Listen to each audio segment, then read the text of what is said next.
Okay, screens visible? Yes, madam. Okay. So आज हम लोगों को करना है second canto, third chapter.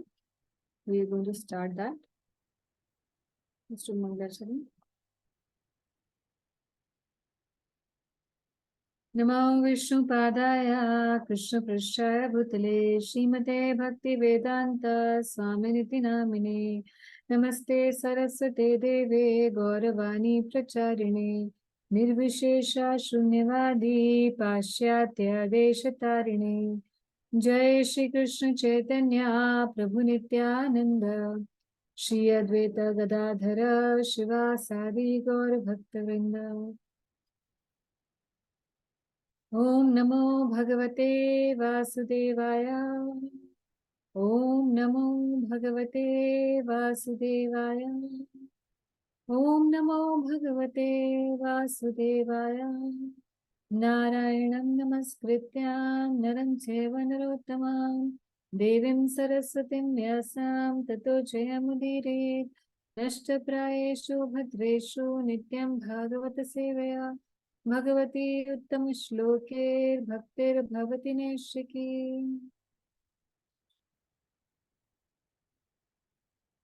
Second canto and third chapter. आज हम जब ये चैप्टर कंप्लीट कर लेंगे आज और नेक्स्ट क्लास में, तो हमारा फर्स्ट सेक्शन सेकंड कैंटो का कंप्लीट हो जाएगा, जिसमें सुपीरियोरिटी ऑफ भक्ति योग चल रहा है।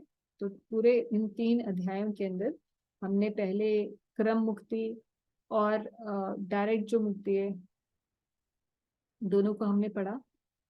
और हमने ये भी देखा कि कैसे कर्म कांड को तो पहले ही रिजेक्ट कर दिया था सुखदेव गोस्वामी ने। पिछले 2 अध्यायों में योग मिश्र भक्ति की बात हो चुकी है, और फिर अंत में दूसरे अध्याय के अंत में ये भी बात हो चुकी है कि साधना भक्ति कैसे इन सभी प्रोसेसेस से उत्तम है। तो सुपीरियोरिटी ऑफ भक्ति की बात हो रही है अब इसी संदर्भ में।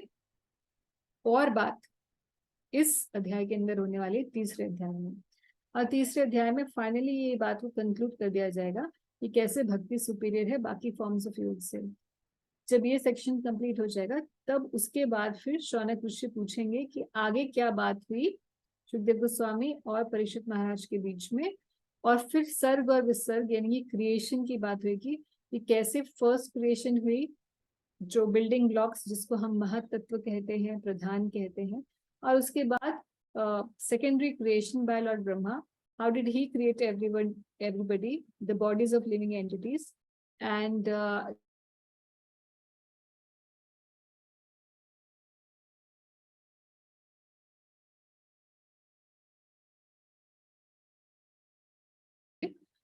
और फिर आगे चतुश्लोकी भागवतम के बारे में डिस्कशन होगा। तो इस तरीके से हम लोग प्रोग्रेशन हमारा रहेगा सेकंड कैंटो के अंदर। Okay, so second canto third chapter, the name is pure devotional service, the change of the heart. कि हृदय का परिवर्तन करने के लिए एक ही तरीका काम आने वाला है, वो है भगवान की उत्तमा भक्ति। उत्तमा भक्ति को प्योर डिवोशनल सर्विस भी कहते हैं, प्रभुपाद जी ट्रांसलेट करते हैं ऐसे। और कई जगह आपने देखा होगा Prabhupada ji unalloyed devotional service translate करते हैं। तो प्योर डिवोशनल सर्विस तो शुद्ध भक्ति हो गई, और एक है unalloyed devotional service. Unalloyed devotional service उत्तमा भक्ति हो गई। तो प्रभुपाद जी ने ये 2 टर्म्स को यूज किया है। कई जगह पे Prabhupada pure devotional service word use करते हैं, कई जगह पर अनअलॉयड करते हैं। अनअलॉयड डिवोशनल सर्विस का मतलब है, अलॉय आप समझते हैं, alloy means a mixture of various metals. So unalloyed means where there is no mixture. तो कौन सा मिक्सचर हो सकता है? ज्ञान कर्म आदि अनावृतम। शुद्ध भक्ति की, उत्तम भक्ति की ये परिभाषा है श्री रूप गोस्वामी जी ने दी है कि भक्ति जिसके ऊपर कोई भी प्रभाव ना हो, कर्म ज्ञान इत्यादि का मिश्रण ना हो, और वर्णाश्रम का मिश्रण ना हो, ये जो भक्ति होती है इसको उत्तम भक्ति कहते हैं। और इसको कैवल्य भक्ति भी कहते हैं। कैवल्य मतलब it is one pointed, it is not different, this word is different from कैवल्य मुक्ति, जो कि ज्ञानी जन लेते हैं, कैवल्य मर्ज हो जाने वाली मुक्ति। तो कई जगह आपने लिखा होगा, कई कई आश्रमों पे लिखा होता है मायावादियों के कैवल्य आश्रम, तो वो कैवल्य अलग मीनिंग से बोल रहे होते हैं। तो यहाँ केवल भक्ति जिसको कहते हैं, तो केवल भक्ति is unalloyed devotional service. Pure devotional service क्या है?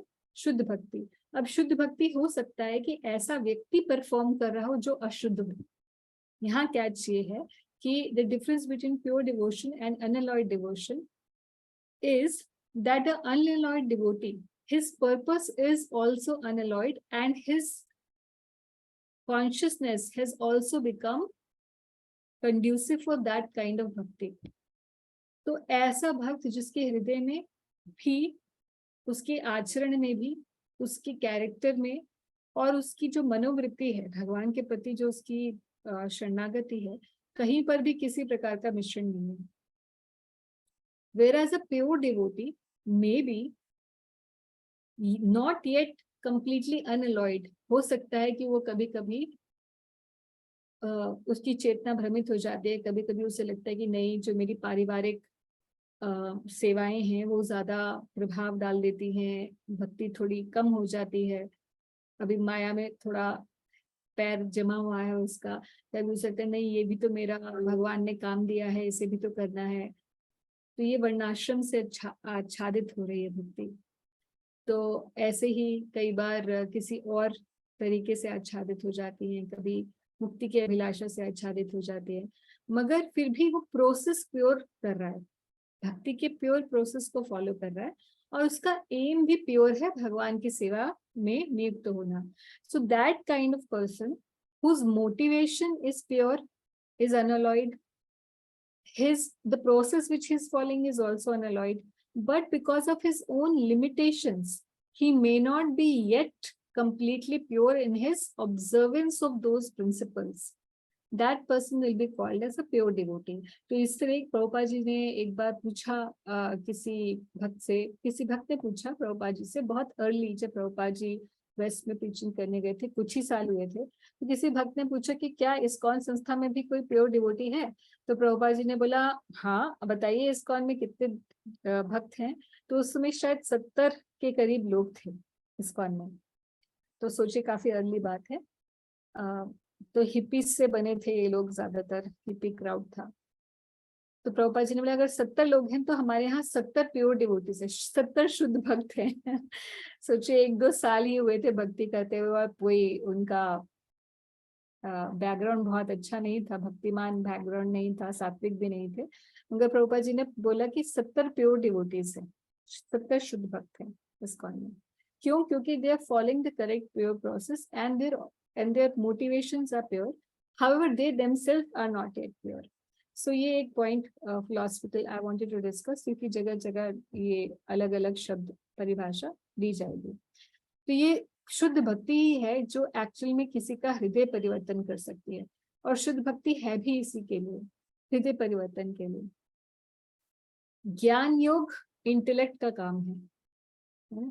ज्ञानी लोग अपने इंटेलेक्ट को यूज करके भगवान की प्राप्ति करना चाहते हैं, और कर्मी जो हैं वो तो खैर भगवान की प्राप्ति खास करना ही नहीं चाहते हैं, मगर जो भी है काम करते करते रजोगुण के अंदर अपने आप को झोंक कर फिर वो कुछ भगवान को अर्पित कर देते हैं, और फिर उससे प्राप्ति चाहते हैं कि किसी प्रकार से हमें हमारी शुद्धि हो जाए।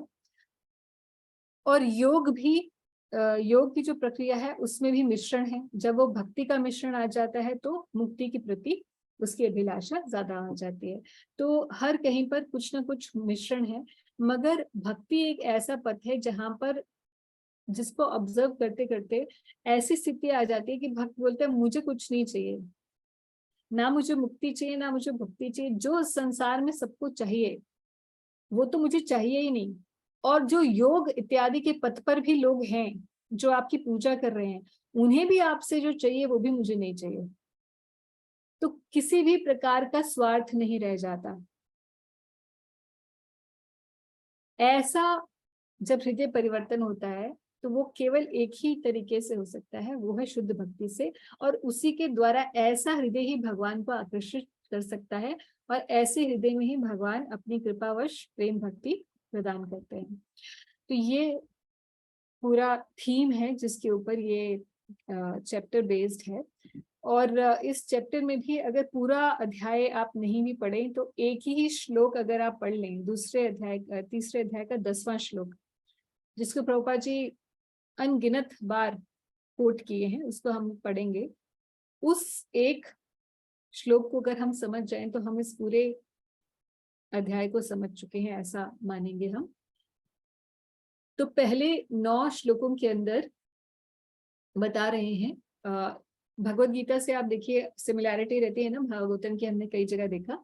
तो जैसे भगवत गीता में कई जगह पे ये देवी देवताओं की उपासना के बारे में भगवान बोलते हैं और उसको कंडेम करते हैं, मतलब उसको निकृष्ट बताते हैं कि देवी देवताओं की उपासना कम बुद्धि वाले लोग करते हैं, ऐसा भगवान का कथन है भगवत गीता के अंदर। उसी थीम के ऊपर बेस्ड इस चैप्टर के अंदर काफी सारे श्लोक हैं। तो शुरुआत ही यहीं से होती है कि कैसे लोग देवी देवताओं की उपासना में जाते हैं अपनी इच्छाओं की पूर्ति के लिए। उसके बाद 2 श्लोकों में परिभाषा देते हुए बताते हैं शुद्ध भक्ति की, और उसके बाद फिर 13 से 16 में शौनक ऋषि महाराज परीक्षित और शुद्धदेव गोस्वामी को ग्लोरीफाई करके आगे की कथा पूछते हैं। और उसके बाद फिर 17 से 25 में शौनक ऋषि उन लोगों को क्रिटिसाइज करते हैं जो हरि कथा नहीं सुनना चाहते। तो ऐसा नहीं है कि क्रिटिसिज्म नहीं करना है, मगर क्रिटिसिज्म भी किस लेवल का करना है ये हम देख सकते हैं ऐसे महान भक्तों के द्वारा, कि किसका क्रिटिसिज्म कर सकते हैं, किस बात का क्रिटिसिज्म हम कर सकते हैं।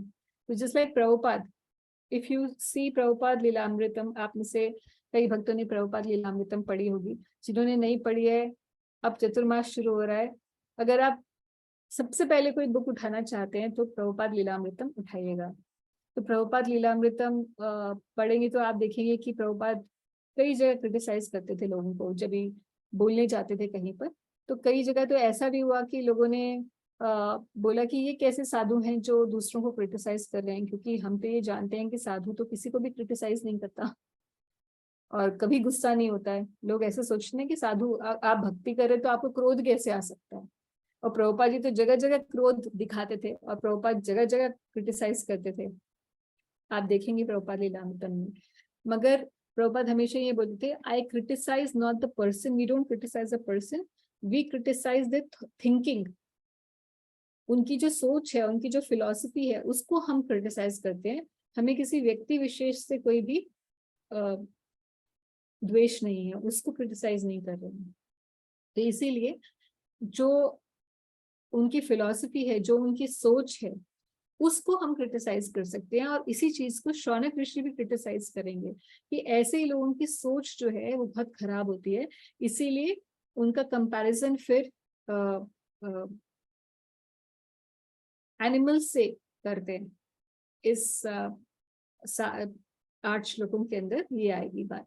तो पूरे अध्याय में सरल अध्याय है, और आई थिंक जो उसका मेन थीम है डेविंग गॉड वर्शिप को कंडेम करना, वो हम जानते ही हैं। जो मेन पॉइंट्स हैं that will be from shloka number 10 to 12। सो ये इस तरीके से लेआउट है चैप्टर का। तो हम लोग शुरू करते हैं। okay. Start from Bhagavatam. तो हम जानते हैं पिछला अध्याय खत्म हुआ था तो साधना भक्ति की बारे में बताया था, और शुकदेव गोस्वामी ने परीक्षित महाराज को ये कहा कि अंततः मेरा मत ये है, क्योंकि आपने पहले कैंटो में, फर्स्ट कैंटो 19 चैप्टर में के एंड में परीक्षित महाराज क्वेश्चन पूछते हैं कि what is the duty of a person who is about to die.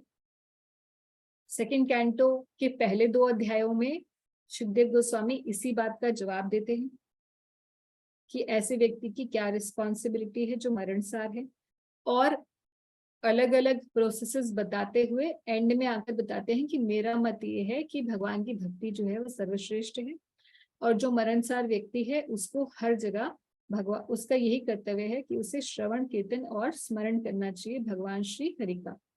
ये बता के उन्होंने पिछला अध्याय समाप्त किया था। अब इस अध्याय में कंटिन्यूटी चल रही है। क्या कह रहे हैं?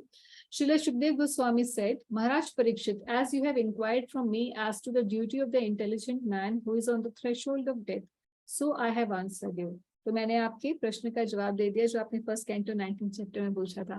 तो ये लिंकेजेस बहुत इंपॉर्टेंट होती है जब हम भागवतम पढ़ते हैं, नहीं तो हम खो जाते हैं। अभी तो सेकंड कैंटो ही शुरू हुआ है, जब हम आठवें स्कंद पर पहुंचेंगे तब तक ये पीछे का पूरा मेमोरी खत्म हो चुका होगा कि अच्छा फर्स्ट कैंटो शुरू होता है तो 6 क्वेश्चंस पूछते हैं सेजेस। अभी शायद आपको याद ही नहीं होगा कि हमने ऐसे किया भी था, है ना। और उसके बाद फिर अवतारों की कथा आती है, और उसके बाद फिर जो है पांडव, पहले नारद मुनि की कथा आती है, व्यासदेव की कथा आती है, फिर पांडवों की कथा आती है, फिर भीष्मदेव कुंती महारानी की प्रेयर्स आती हैं, फिर भीष्मदेव का देह त्याग आता है, फिर पांडव जो है वो वन को चले जाते हैं और भगवान धराधाम से अप्रकट हो जाते हैं। और उसके बाद परीक्षित जी का जन्म होता है, फिर परीक्षित के रेन के बारे में है, फिर परीक्षित को कैसे कर्स मिलता है, उससे पहले कली के साथ उनका क्या संवाद होता है। इस प्रकार से पूरा फर्स्ट कैंटो था, मगर अभी सब उड़ जाता है। तो नहा उड़े हमारी स्मृति से, उसके लिए ये जरूरी है कि हम हमेशा जब पढ़ने बैठे तो हमारे पास लिंकेजेस होने चाहिए। अगर हमने लिंक नहीं किया इसको कि कब प्रश्न पूछा था कौन से अध्याय में, तो हमें ये फिर हम खुला पाठ कहते हैं ना इसको, खुला पाठ करते रहेंगे। और अब से कोई पूछेगा कोई प्रश्न कि आपने भागवत पढ़ी है, पहला स्कंद पढ़ा है, उसमें क्या था, तो आप कुछ बता नहीं पाएंगे, आपके पास कुछ भी कंक्रीट नहीं होगा बताने के लिए, और आपको ऐसे लगेगा कि इस स्टडी का क्या ही फायदा है। तो इस चीज को अवॉइड करने के लिए लिंकेजेस हमेशा अपने साथ रखिए जब पढ़ने लगो। तो श्री सुखदेव गोस्वामी ने महाराज परीक्षित को बताया, और आंसर क्या दिया था। The answer was in the last chapter 33 and 34 shloka, that for the intelligent man, जिसके बुद्धिमान व्यक्ति का यही कर्तव्य है जो मरणसार है, उसे श्रवण, कीर्तन और स्मरण, इन तीनों चीजों को करना चाहिए। ऑलवेज एंड एवरीवेयर ही हैज टू डू दिस। ये बात बता के उन्होंने इस प्रश्न का उत्तर दिया था। अब कोई ये बोले कि अच्छा जो अनइंटेलिजेंट है, ये तो इंटेलिजेंट पर्सन ऐसे करेगा, but somebody who is not that intelligent, what will he be doing? So he is drawing a comparison to that. So now he is going to say that, but if a person is not intelligent, so I gave you a reply that an intelligent person will do this, but what would an unintelligent person do? जो बुद्धिमान नहीं है वो क्या करेगा? और ये बात सुखदेव गोस्वामी बताएंगे कि जो बुद्धिमान नहीं है उस लेवल पर, तो उसके लिए फिर बड़े सारे ऑप्शन हैं। वैदिक ग्रंथों के हिसाब से बहुत सारे ऑप्शंस है, अलग अलग चीजों के लिए अलग अलग देवी देवता है, उनकी उपासना वो करेगा, मगर वो बहुत बुद्धिमान ऐसा व्यक्ति नहीं काउंट होगा। तो ये बिल्कुल वैसी ही बात है जैसे भगवत गीता के अंदर भगवान कहते हैं कि जो अज्ञानी व्यक्ति होते हैं वो देवी देवताओं की पूजा करते हैं, और ऐसे लोगों को जो भी चाहिए होता है बहुत जल्दी ही मिल जाता है। क्षिप्रम ही मनुष्य लोके सिद्धिर्भवति कर्मजा, कि बहुत मनुष्य लोक में बहुत जल्दी ही सिद्धि पाने के लिए लोग देवी देवताओं की उपासना करते हैं, मगर फिर भगवान कहते हैं ये सभी फल मेरे ही द्वारा दिए जाते हैं। और जब भी कोई व्यक्ति किसी देवी देवता की उपासना करने की उसके हृदय में ऐसा इच्छा होती है, तो मैं अंदर बैठे हुए परमात्मा के रूप में उसकी इस इच्छा को बड़ा दृढ़ कर देता हूँ। तो भगवान भी अंदर से क्या कहते हैं ना, चाबी घुमाते हैं, हाँ हाँ उसकी कर, मेरी मत कर भक्ति, उसी की कर भक्ति। और फिर कहते हैं कि ये व्यक्ति एक्चुअल में मेरी ही पूजा करते हैं, क्योंकि फल तो मैं ही दे रहा होता है इनडायरेक्टली, और ये भी मेरी ही इनडायरेक्टली पूजा कर रहे होते हैं, क्योंकि देवी देवताओं के अंदर के द्वारा जो भी उन्हें फल प्राप्त हो रहे हैं वो भी मेरी कृपा से ही प्राप्त हो रहे हैं। मगर ऐसा व्यक्ति हालांकि सब कुछ पा तो भगवान से ही रहा होता है, मगर वो भगवान को he can't see the hand of Krishna in his life, and that's why his material desires are never satisfied and he keeps doing them. He remains stuck in the material world. तो भगवान ऐसा क्यों करते हैं? परमात्मा के रूप में भगवान को तो अच्छा रास्ता दिखाना चाहिए ना, अपनी तरफ लेकर आना चाहिए। तो भगवान भी नहीं चाहते कि जिसकी श्रद्धा उनके प्रति ना हो उन्हें वो फोर्स करे अपने पास आने के लिए।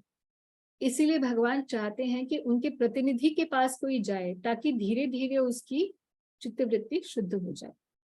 इसीलिए भगवान उनकी तरफ उन्हें प्रेरित कर देते हैं।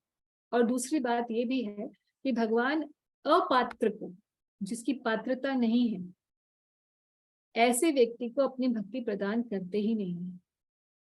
तो अगर हम भक्ति कर रहे हैं तो हमें पात्रता भगवान ने देखी है, इसीलिए हमें किसी न किसी भक्त से मिलाया है या किसी न किसी रूप से ग्रंथ से मिलाया है, जिसके द्वारा हमें भक्ति प्राप्त हुई है। तो अब सुखदेव गोस्वामी उसी थीम को लेकर बता रहे हैं कि जो अज्ञानी व्यक्ति हैं वो अलग अलग देवताओं की पूजा करते हैं। तो श्लोक नंबर 2 to 7 है, 5 श्लोक इसी बात के ऊपर है। तो आप देखेंगे काफी सारे श्लोक हैं, इनको हम लोग चार्ट से देखेंगे तो थोड़ा सा इजी हो जाएगा। ये देखिए श्लोक का ट्रांसलेशन ही बहुत लंबा है, 2 पेज 1.5 पेज का ट्रांसलेशन हो रहा है। स्क्रीन पे देखते हैं।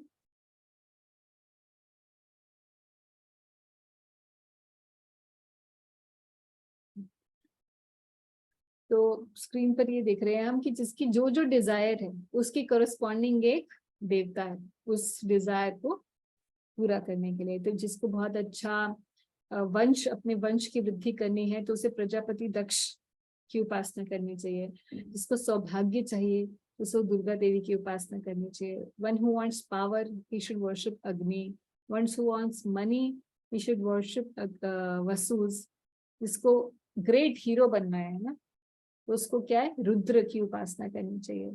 जिसको लॉन्ग स्पैन ऑफ लाइफ चाहिए, बड़ी लंबी आयु चाहिए, तो अश्विनी कुमार जो देवताओं के वैद्य हैं उनकी उपासना करनी चाहिए। स्ट्रांगली बिल्ट बॉडी चाहिए तो पृथ्वी की उपासना करनी चाहिए। तो इस प्रकार से बहुत बहुत है। जिसको बहुत ज्ञान चाहिए, वास्ट लर्निंग चाहिए, तो Lord Shiva. Good marital relationship चाहिए तो माता उमा की उपासना करनी चाहिए। तो इस प्रकार से अलग अलग देवी देवताओं की उपासना के लिए बताया गया है। जिसको जो चाहिए उसके लिए एक देवता है और उनकी उपासना करके वो उन्हें प्राप्त कर सकता है। तो ये बात तो बता दी उन्होंने। और हिंदू धर्म के उपासकों के लिए कोई नई बात नहीं है। हम तो बचपन से यही देखते आए हैं कि हम मंदिर जाते हैं और मंदिर जाकर वहाँ बोलते हैं कि पंडित जी हमारी ये प्रॉब्लम चल रही है। वो हमारा चार्ट बनाते हैं और वो बोलते हैं कि अच्छा आपका जो राहु खराब है, आपका शनि खराब है, आपका ये खराब है, आपका गुरु खराब है, ये दान दीजिए, ये मंत्र लीजिए और इस दिन उपवास रखिएगा।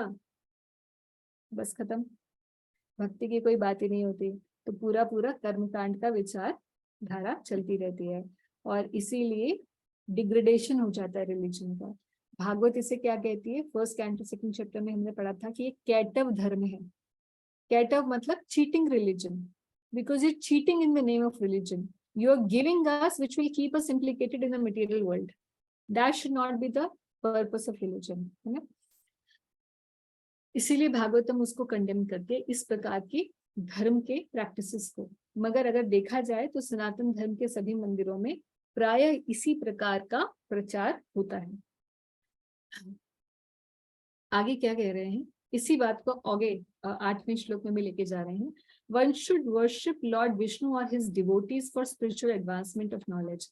तो या तो अगर आपको अध्यात्म विद्या चाहिए तो भगवान श्री हरि की उपासना करो, या फिर किसकी उपासना करो, उनके भक्तों की। तो भक्तों की उपासना भी उसी लेवल पर, रादर भक्तों की उपासना और ज्यादा उस लेवल पर हमें आध्यात्मिक ज्ञान प्रदान कर सकती है, जो कि भगवान की उपासना है। आध्यात्मिक ज्ञान के लिए व्यक्ति को भगवान या भगवान के भक्तों की उपासना करनी चाहिए, जैसे हम करते हैं। हम भगवान की उपासना तो करते ही हैं, मगर साथ ही साथ हम अपने गुरु की भी उपासना करते हैं। हम श्री प्रभुपाद जी की भी पूजा करते हैं। तो हर इस्कॉन टेम्पल में हम रोज प्रभुपाद गुरु पूजा करते हैं, है ना। और उसके साथ साथ हम व्यास पूजा करते हैं। व्यास पूजा में हम गुरु की ही केवल उपासना नहीं करते। जब गुरु की व्यास पूजा होती है तो व्यास पूजा उसका शब्द हम बोलते हैं, गुरु पूजा नहीं बोलते। तो जब गुरु का प्राकट्य दिवस होता है तो उनके माध्यम से हम पूरी गुरु परंपरा को ही पूजा करते हैं, केवल एक व्यक्ति विशेष की नहीं, पूरी परंपरा की हम लोग पूजा करते हैं। इसी प्रकार से हम देखते हैं कि हमारे ऑल्टर्स पर षड गोस्वामी जरूर होते हैं।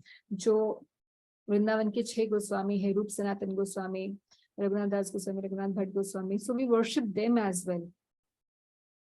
As much as we worship Krishna, in the same magnitude we worship the devotees of Krishna. Rather, one of the qualities of a Madhyam Adhikari, one of the difference between a Kanishta Adhikari and a Madhyam Adhikari is that a Madhyam Adhikari will worship and will put more emphasis on the devotees of Krishna than on Krishna. ये एक भेद है कनिष्ठ और मध्यम का। जो कनिष्ठ अधिकारी है वो सोचेगा कि अरे भगवान की पूजा चल रही है, अभी हमसे कोई बात मत करिए। मगर जो मध्यम अधिकारी है वो देखेगा कि कोई अगर शुद्ध भक्त आया है तो भगवान की पूजा छोड़कर वो पहले उस शुद्ध भक्त का आदर करके उन्हें सम्मान देगा और उसके बाद भगवान की पूजा शुरू करेगा। तो ये भेद रहता है कनिष्ठ और मध्यम के बीच के अंदर। तो एक आगे बढ़ा हुआ भक्त ये जानता है कि भगवान की भक्ति जितनी इंपॉर्टेंट है उसी लेवल से या उसके भी ज्यादा लेवल से उस भक्त की भक्ति करना, सेवा करना इम्पॉर्टेंट है, जिसके द्वारा उसे मार्गदर्शन मिलता है भक्ति में आगे जाने के लिए। उसी तरीके से अभी हम गुरु पूर्णिमा आएगी तो गुरु पूर्णिमा पे भी हम लोग क्या करते हैं, गुरु पूर्णिमा पे ज्यादातर लोग सिर्फ अपने गुरु की ही उपासना करते हैं, बट हम गुरु पूर्णिमा पे जो कि आने ही वाली है कुछ दिनों में, तो गुरु पूर्णिमा पे हम पूरी गुरु परंपरा की रिस्पेक्ट करते हैं। एंड गुरु परंपरा की को तो हम पूजते ही हैं, मगर साथ ही साथ हम लोग भगवान को भी, जो कि गुरु तत्व के मूल हैं, भगवान श्री हरि जो गुरु तत्व के मूल हैं, जिनका ही प्रतिस्वरूप जो है सारे गुरुजन हैं, तो उन मूल स्वरूप, गुरु के मूल स्वरूप के रूप में नित्यानंद प्रभु या बलराम जी या श्री कृष्ण की हम पूजा करते हैं। तो और उस दिन हम भागवत की भी पूजा करते हैं।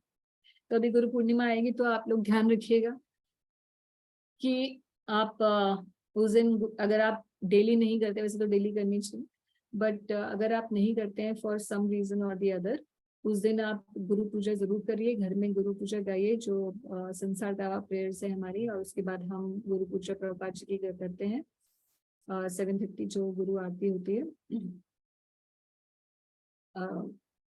वो भी आप करिए। और उसके बाद जब आप पूजा करेंगे तो भागवत, श्रीमद् भागवतम को, अब आपके पास बहुत सारे भागवत, कई लोगों के पास ऐसा है कि भागवतम एक ही बुक तो होती नहीं है, क्योंकि बहुत सारे कैंटोस होते हैं ना, कैंटो वाइज बुक्स होती हैं, 8-10 बुक्स होंगी, ये ज्यादा भी हो सकती हैं। तो कोई भी एक भागवत की बुक ले लीजिए, या अगर आपके पास मोटे अक्षर वाली केवल श्लोकों वाली भागवतम है तो वो भी ले सकते हैं, और उसको पीले वस्त्र, कोई भी पीला वस्त्र देकर भागवत के ऊपर, और भागवत को भी ऑल्टर में रखिए उस दिन, और भागवत को भी तुलसी दीजिए और पूजा करिए भागवत की उस दिन के लिए, क्योंकि भागवत जो है श्री कृष्ण का स्वरूप है। और Monday is Guru Puja, sorry Guru Purnima, I think 5 दिन बाद होती है एकादशी की पूर्णिमा, तो जिस भी दिन होगी I send the, I don't remember from the calendar which day exactly it is, I send the message in the group. तो आप उस दिन भागवत की भी पूजा करिएगा, भागवत को तुलसी दीजिए, भागवत को जो भी आप नैवेद्य अर्पण करते हैं भगवान को, वो आप भागवत को भी अर्पण करेंगे। तो इस प्रकार से भागवत की पूजा भी गुरु पूर्णिमा के दिन की जाती है। जैसे हम वसंत पंचमी के दिन भी करते हैं भागवत की पूजा, और गुरु पूर्णिमा के दिन भी करते हैं भागवत की पूजा। ओके, सो कह रहे हैं कि अगर आपको आध्यात्मिक ज्ञान चाहिए तो भगवान श्री हरि और उनके भक्तों की पूजा व्यक्ति को करनी चाहिए। And for protection of heredity and advancement of dynasty, अगर वंश वृद्धि करनी है तो वंश वृद्धि करने के लिए one should worship the different demigods. तो जैसे पीछे बताया है कि वंश वृद्धि के लिए पितरों की उपासना या फिर प्रजापतियों की उपासना करनी चाहिए, जिनका यही कर्म है, यही काम है, भगवान ने उनको यही काम दिया है, वंश वृद्धि का काम दिया है। और इसी बात को आगे ले जाते हुए 9th श्लोक में भी यही मैसेज है। One who desires domination over a kingdom or an empire should worship the Manus, क्यों? क्योंकि जो मनु है वो ब्रह्मा जी के एक दिन में 14 मनु आते हैं और मनु का रीन होता है, मनु का राज्य होता है। ब्रह्मा जी के एक दिन आप जानते हैं 1000 चतुर्युगी का होता है, उतनी लंबी रात होती है। तो 71 चतुर्युग तक एक ही मनु का राज्य शासन रहता है। तो क्योंकि मनु का शासन इतना बड़ा होता है और पूरे मानव जाति पर मनु का शासन होता है, इसीलिए अगर किसी को साम्राज्य बढ़ाना है अपना तो मनु की वर्शिप करनी चाहिए। One who desires victory over an enemy should worship the demigods.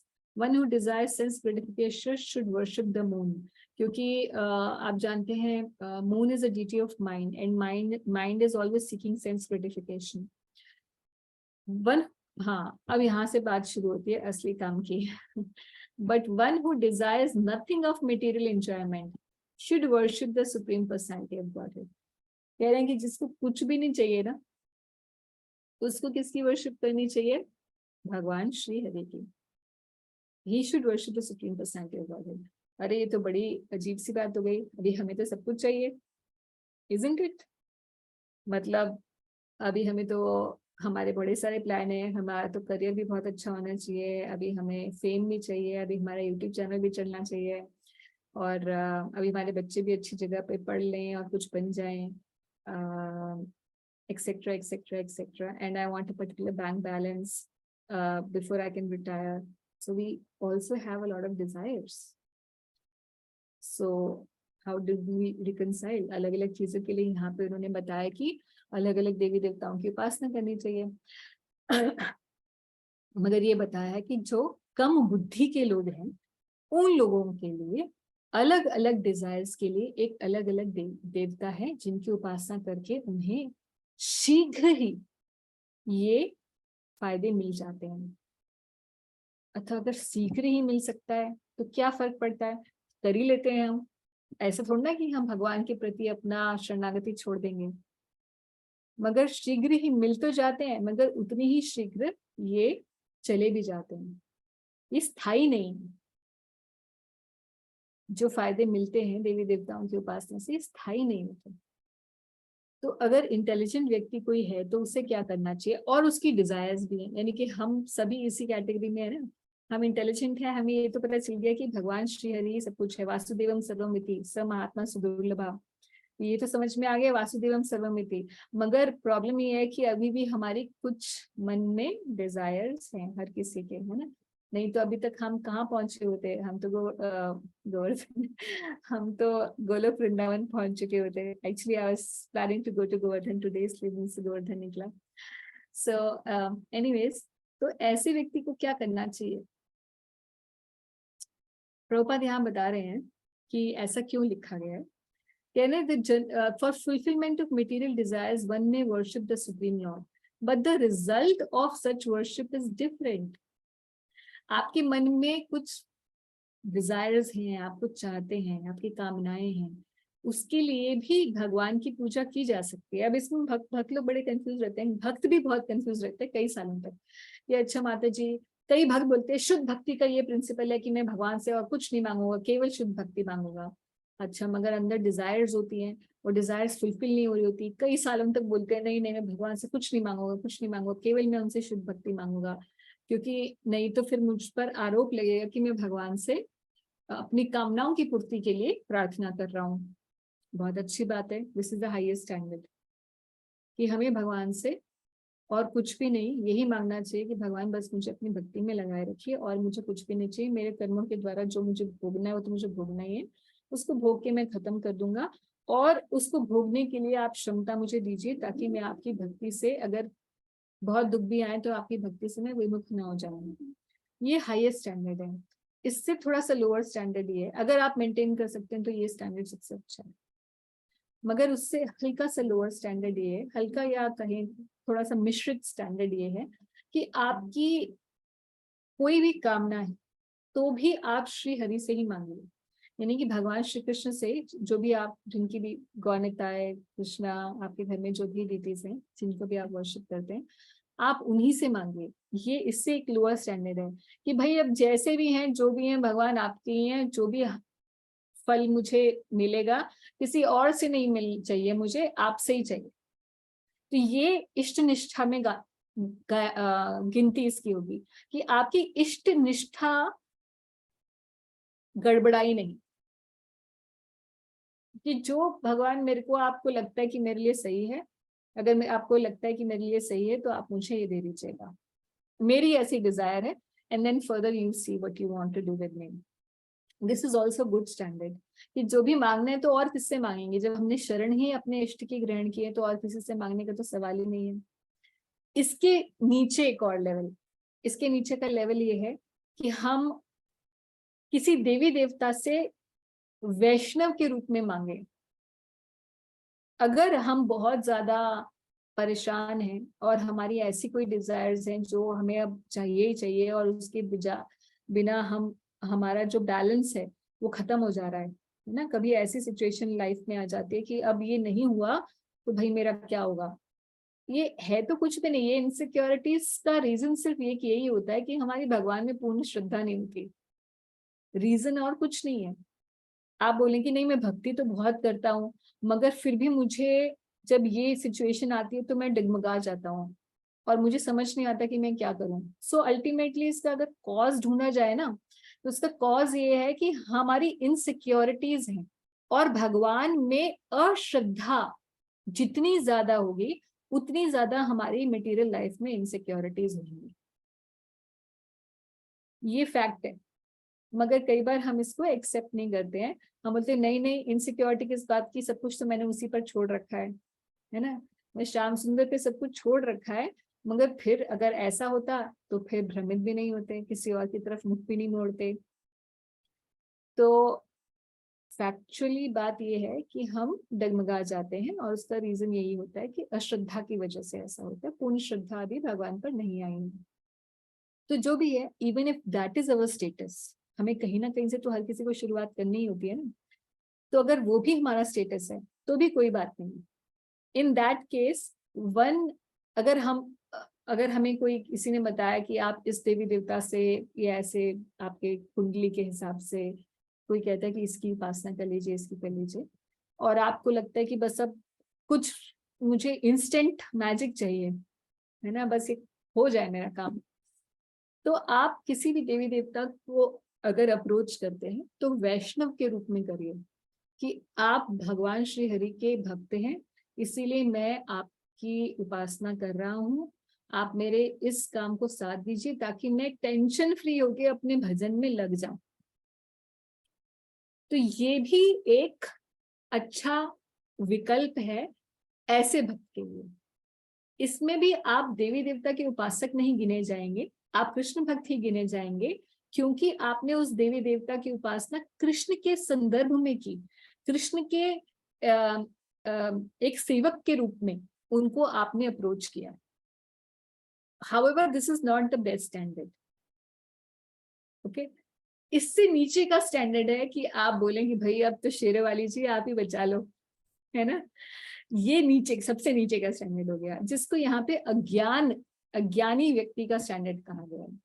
तो मैंने अब आपको हर स्टैंडर्ड बता दिया है। So best standard, second best, third best, and then the lowest standard, okay.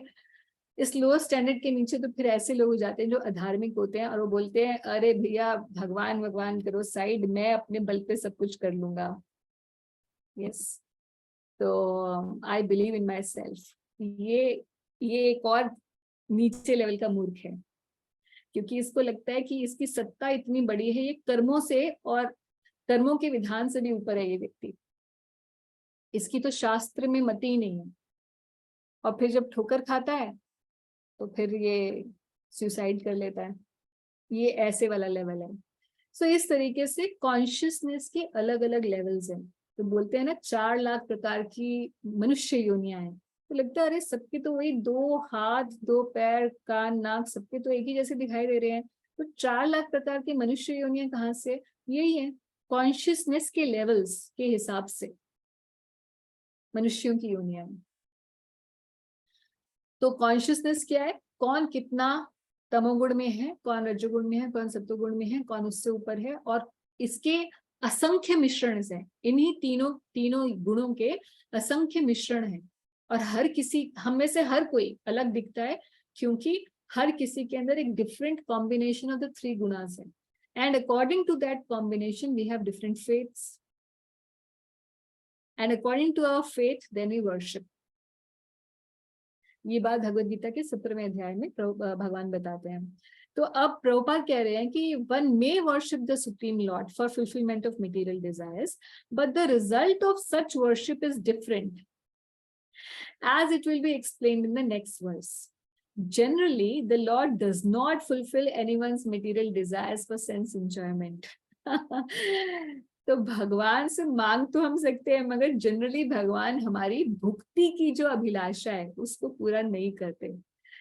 बिल्कुल वैसे ही है जैसे कि एक बच्चा, उसको जुकाम हो रखा है और बोल रहा है मम्मी प्लीज मुझे ना आइसक्रीम खाने का बहुत मन करे, मैं मर जाऊंगा अगर मुझे आइसक्रीम नहीं मिलेगी। तो माँ बोलती ठीक है कोई बात नहीं, जुकाम तो मुझे और नहीं तुम्हारा बढ़ाना है, बुखार और हो जाएगा, जुकाम के बाद बुखार हो जाएगा, तो अभी तुम्हें जितना रोना है तुम रो लो, मगर मैं तुम्हें नहीं दूंगी क्योंकि ये तुम्हारे लिए अच्छा नहीं है। तो इसीलिए भगवान भी हमारे जो मेटीरियल भुक्ति का जो ज्वर है, क्योंकि हमें अब ये चाहिए, फिर वो चाहिए, फिर वो चाहिए, फिर वो चाहिए, तो भगवान उस ज्वर को नहीं बढ़ाते। शुरू शुरू में भगवान करते हैं अट्रैक्ट करने के लिए। अभी आप में से कई लोगों का ऐसा भी एक्सपीरियंस रहा होगा कि हमने कुछ भगवान से मांगा और इंस्टेंटली मिल गया, तो फिर हमारी श्रद्धा आ जाती है कि हाँ कृष्ण तो बहुत अच्छे हैं, हमारी सब कामनाएं पूरी हो गई, और वो कृष्ण भक्ति में लगते हैं, नाम जब शुरू करते हैं, भागवत पढ़ते हैं, और उसके बाद उन्हें पता चलता है कि भगवान तो कामनाएं पूरी ज्यादा नहीं करते हैं, और धीरे धीरे जो है आपकी कामनाएं उनको ही हटाने लग जाते हैं। तब तक वो भक्त स्थिर हो चुका होता है, अब वो भक्ति छोड़ भी नहीं सकता, चाहे उसे पता भी चल चुका है कि भगवान उसकी भोग की कामनाएं पूरी नहीं करने वाले। So in a way Krishna tricks a person sometimes just to bring him on the right path.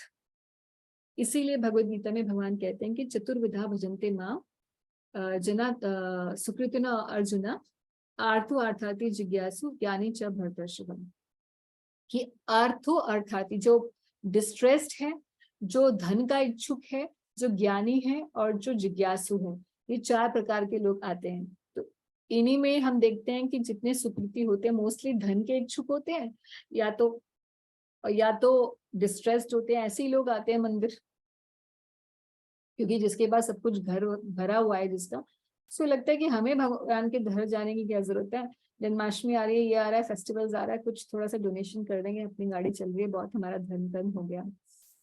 तो भगवान कभी कभी ट्रिक करके ऐसे लोगों को भक्ति में लेकर आ जाते हैं, मगर भक्त बनने के बाद फिर भगवान स्ट्रिक्ट हो जाते हैं। तो यहाँ ये बात हर किसी को बताने की नहीं है, ये बात सिर्फ भक्तों के बीच में डिस्कशन के लिए, नहीं तो भाग जाएंगे। नए भक्त को, नए व्यक्ति को जो प्रचार कर रहे हैं आप ये मत बताइएगा। नए भक्त को तो बताइए कि भगवान ने ध्रुव महाराज को जब ध्रुव लोक दे दिया है ना, और सुदामा को भगवान ने देखिए कहाँ से कहाँ पहुंचा दिया, रातों रात महल दे दिए, तो आपको तो भगवान सब कुछ दे ही देंगे। तो नए भक्त के लिए यही ऐसे ही प्रचार होना चाहिए। मगर जब हम थोड़े से और परिपक्व हो जाते हैं तो फिर हमारा प्रचार क्या होना चाहिए कि आप हरि भक्ति प्रभु का इमीडिएटली हैंड रेज हो गया कि अच्छा ये कंट्रोवर्शियल टॉपिक है। तो नए भक्त को बिल्कुल हमें ऐसे ही बताना चाहिए कि भगवान सभी डिजायर्स पूरी करते हैं। उससे जो थोड़ा और परिपक्व हो गया, जब हम बताया कि वो स्टेबल है, then we can teach them that ultimately material desires are not for our benefit and Krishna doesn't want to keep us here in the jail. इस जेल से निकालने के लिए भगवान हमें प्योरिफिकेशन हमारा चाहते हैं, इसीलिए भगवान हमारी भुक्ति की कामनाओं को ऐसे पूरा नहीं करते हमारे मनमाने तरीके से। तो कैसे पूरा करते हैं? सिर्फ भगवान उतना ही पूरा करते हैं, उतना ही देंगे जितना कि हमारी भक्ति के लिए अवर्स नहीं हो जाएगा। ऐसा भी नहीं है कि भगवान देंगे नहीं, अब सड़क पे ही लेकर आ जाएंगे, ऐसा नहीं होने वाला, क्योंकि भगवान को पता है कि हमारे लिए हमारा लेवल क्या है, जिस लेवल पे हम होते हैं उतना तक भगवान हमें पूरा करते रहते हैं। तो कोई कभी भी भक्त इस बात से ना डरे कि उसे खाने नहीं मिलेगा, वो सड़क पे आ जाएगा, उसके सर पे छत नहीं होगी।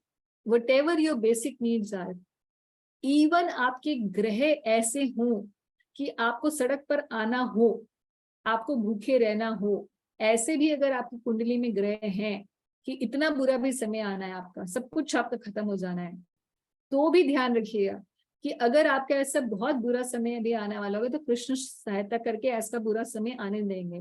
कोई भक्त इस दुनिया में कोई ऐसा हो सकता है कि जो भूखा रह जाए, मगर कृष्ण भक्त भूखा नहीं रहेगा, ये गारंटी है। तो इसलिए डरने की भक्त को जरूरत नहीं होती कि ओ फिर then if Krishna is not going to take care of me then why should I worship him.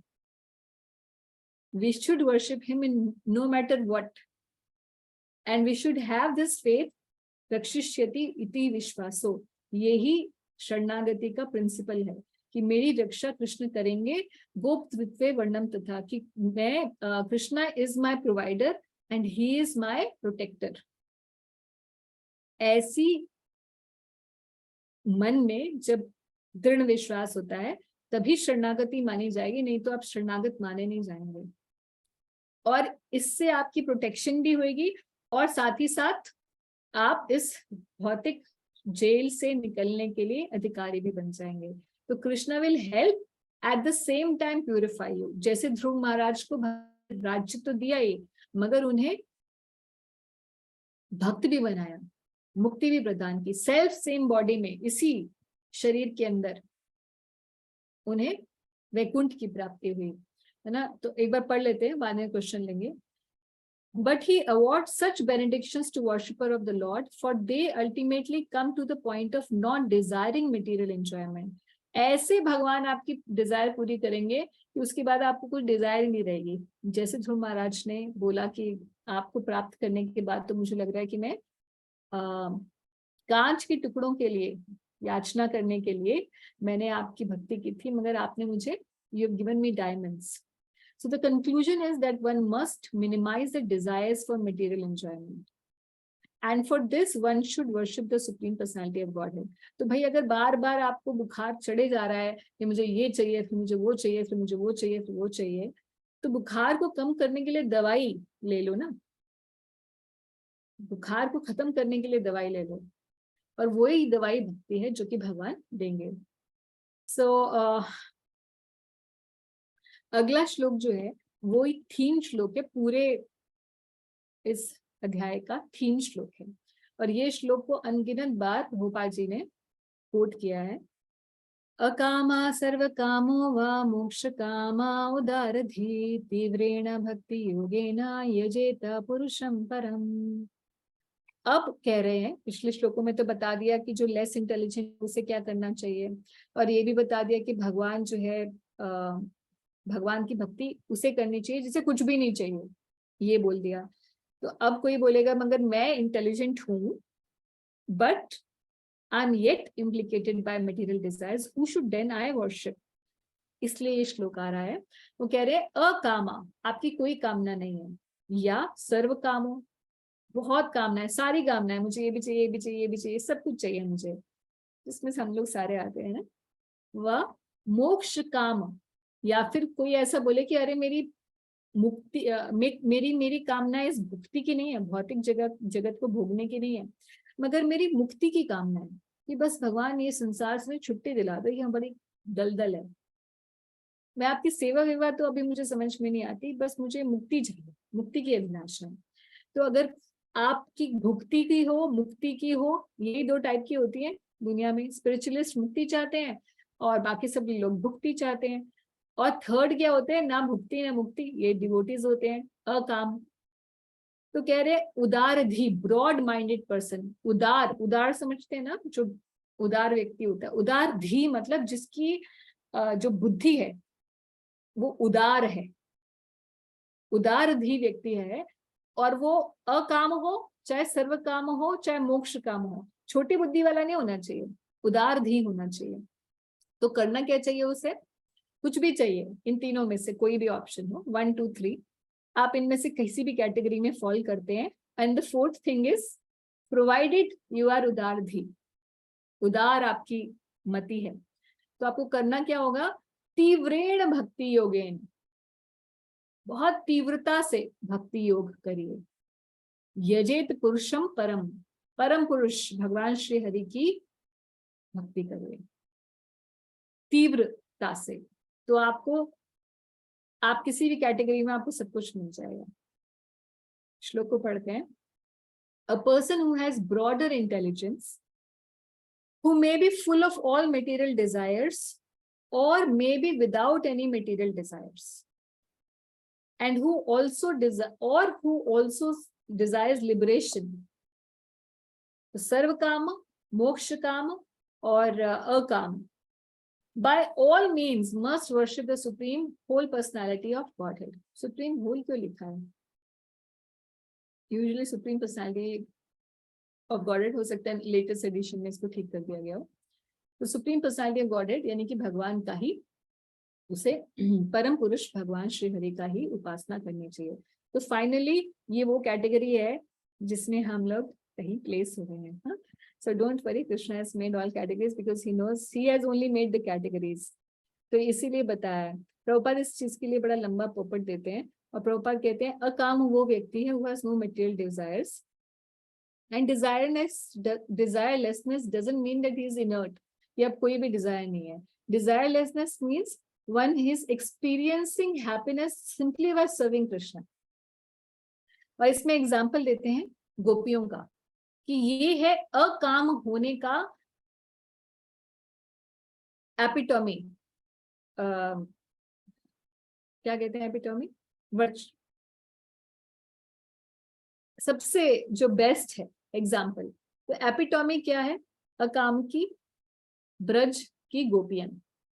तो नारद मुनि की आपने ये कथा सुनी होगी, जब नारद मुनि जाते हैं वैकुंठ में, पहले भगवान के पास जाते हैं, हम बोलते हैं कि क्या हुआ, बोल रहे बड़े सिर दर्द हो रहा है, कैसे ठीक होगा? तो मेरे भक्त की रज चाहिए, किसी शुद्ध भक्त की रज लेकर आओ। तो सब जाते हैं, वैकुंठ जाते हैं, पांडवों के पास जाते हैं, शिव जी के पास जाते हैं, ब्रह्मा जी के पास जाते हैं, और प्रहलाद महाराज के पास जाते हैं, द्वारका के भक्तों के पास जाते हैं। कहीं कोई भी चरण रज देने के लिए तैयार नहीं होता, बोलते हैं अरे ये तो बड़ा पाप हो जाएगा भगवान को अपनी चरण रज देना। और फिर जब जाते हैं वृंदावन में तो गोपियां बोलती हैं अच्छा हमारी चरण रज ले जाओ ले जाओ, कृष्ण को कुछ नहीं होना चाहिए, हमें जो भी होता है we don't care, but Krishna should be happy. So ये अकाम व्यक्ति की ये परिकाष्ठा है ना, ऐसे भक्त जो अकाम है उनकी परिकाष्ठा है। तो कह रहे हैं कि जो मोक्ष कामी कौन है? जो कि ब्रह्म ज्योति में मिलना चाहते हैं। उसमें क्या प्रॉब्लम है?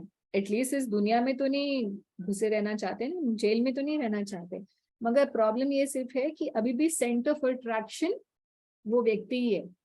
उसने सोचा कि भाई भगवान यहाँ तो बड़ी प्रॉब्लम है, I want to go back to Godhead. Why do you want to serve me? No, it's not about that. I'll serve you also, but basically I'm just tired of being in the material world. So the center is not Krishna, center is still me. है ना? इसीलिए that they desire for one's own satisfaction to be free from material miseries. तो मोक्ष कामी में ये एक दोष रह जाता है। फिर उदारधी शब्द के बारे में बता रहे हैं प्रभुपाद, और फिर हर एक शब्द को एक्सप्लेन करते हुए इस तरीके से बता रहे हैं कि किस प्रकार से जब अगर कोई व्यक्ति की दिमाग थोड़ा खुला हुआ हो तो वो समझ जाएगा कि चाहे वो अकामी हो, मोक्षकामी हो या सर्वकामी हो, अगर वो तीव्रता से भक्ति योग करेगा तो दो उसे फायदे मिलने वाले। एक, उसकी मटेरियल डिजायर सेटिस्फाई हो जाएंगी to the extent they are not detrimental for him, and secondly he will be purified also. देवी देवता की उपासना में क्या है? आपको बहुत जल्दी से आपकी मटेरियल डिजायर सेटिस्फाई हो जाएंगी, बट प्रॉब्लम क्या है? हो सकता है कि वो मटेरियल डिजायर्स के सेटिस्फैक्शन आपके हित में नहीं था। प्रभुपाद इसके लिए हमेशा यही वाला एग्जाम्पल देते हैं ज्यादातर कि माँ जो है या पिताजी जो है, बच्चे को बुखार है तो उसको आइसक्रीम नहीं खिलाएंगे, मगर चाचा जी को वो बोलेगा कि नहीं दे दो ना, तो चाचा जी खिला देंगे, है ना? प्रेम तो वो भी कर रहे हैं, प्रेम दिखा रहे हैं, but he is obliged to love. But whereas the father, he knows the real benefit of his child. So Krishna behaves like that with us. Okay, so Hari भक्ति प्रभु, आपका प्रश्न था इसी संदर्भ में। माता जी नहीं, ऐसा कुछ स्पेसिफिक नहीं है, बट मैंने इन यूजुअल देखा है कि बहुत सारे डिवोटीज भक्ति के मूड से आते हैं and they get what they want usually. हाँ हाँ, they so get initially they get what they want, and this is trick to keep you here in bhakti. Rasgulla दे दिया.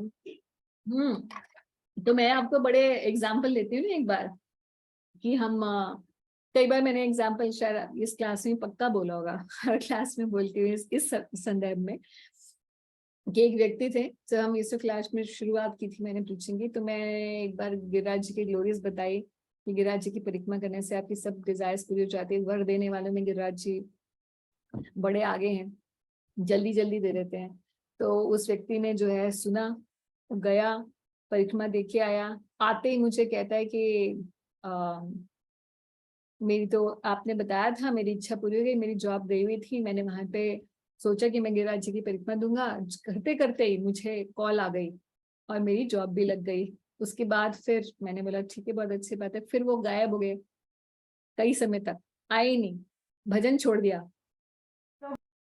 और उसके बाद मैंने बोला बड़े महीनों के बाद आप आए हैं, कहता मेरी जॉब दोबारा चल गई है. तो अब वो फिर आ गया भगवान से मांगने के लिए.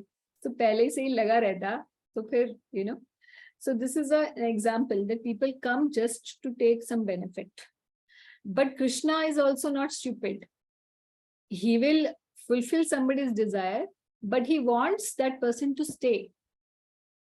अगर उसमें फेथ नहीं, निष्ठा नहीं आई भगवान के प्रति, तो वो केवल जो है सुकृत के लेवल पर ही रहना चाहेगा और वो भगवान से बिजनेस करना चाहेगा. तो बहुत लंबे समय तक Krishna is not interested in business at all. तो इनिशियली हम सब भक्तों ने देखा होगा कि हम किसी न किसी डिजायर से आते हैं, और या तो हम ज्ञान पाने के लिए आते हैं, या हम जिज्ञासा से भी आ सकते हैं, किसी न किसी वजह से हम आते हैं.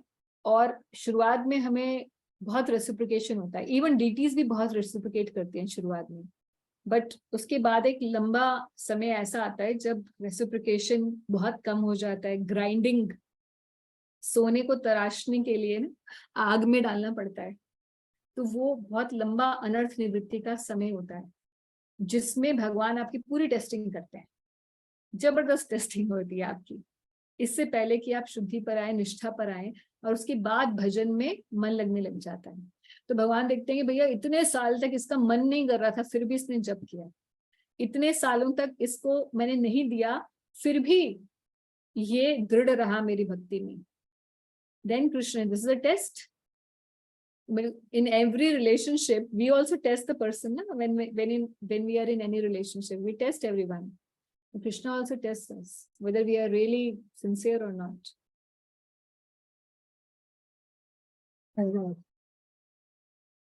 Okay, so I think we will, there is a comma there, a supreme whole, then comma is there which is missing here. अच्छा, is supreme whole the personality of Godhead ऐसे करके लिखा है. So in my like canto there is a comma, a supreme whole, so then there is a comma there. ठीक है. Mataji, also I wanted to understand, like, is there any example wherein there is a devotee who was a pure devotee but then moved to the unalloyed devotee, matlab he became like unalloyed devotee.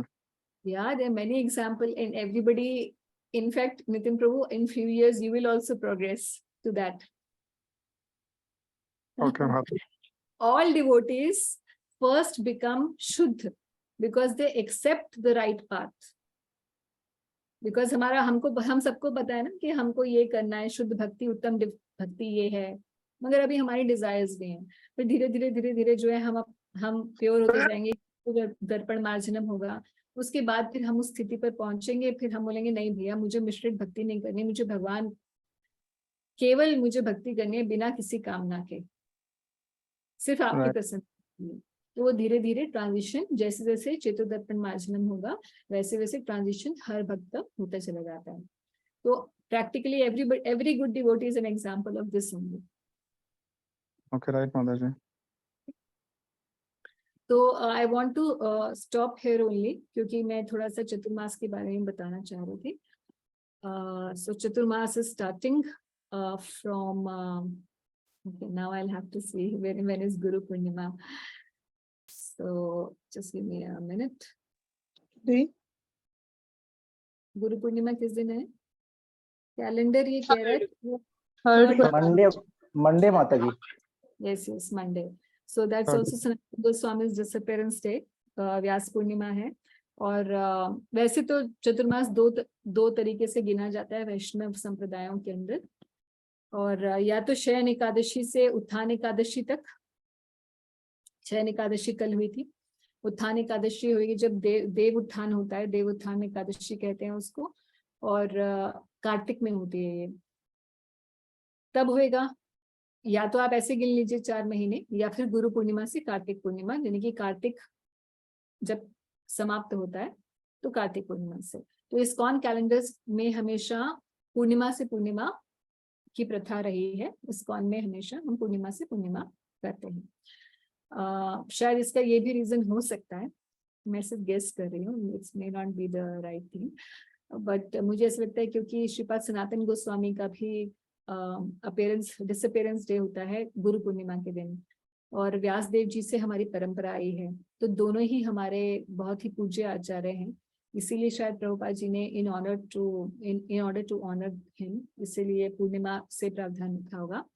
और दूसरी बात ये भी है कि एक और चीज मैं आपको बता दूं कि अगर कोई भीष्म पंचक करेगा, भीष्म पंचक आप जानते हैं सभी लोग कि कार्तिक के जो 5 दिन होते हैं, आखिर के 5 दिन, भीष्म देव ने वो उस समय 5 दिन का व्रत किया था, जो बड़ी कठोर तपस्या होती है.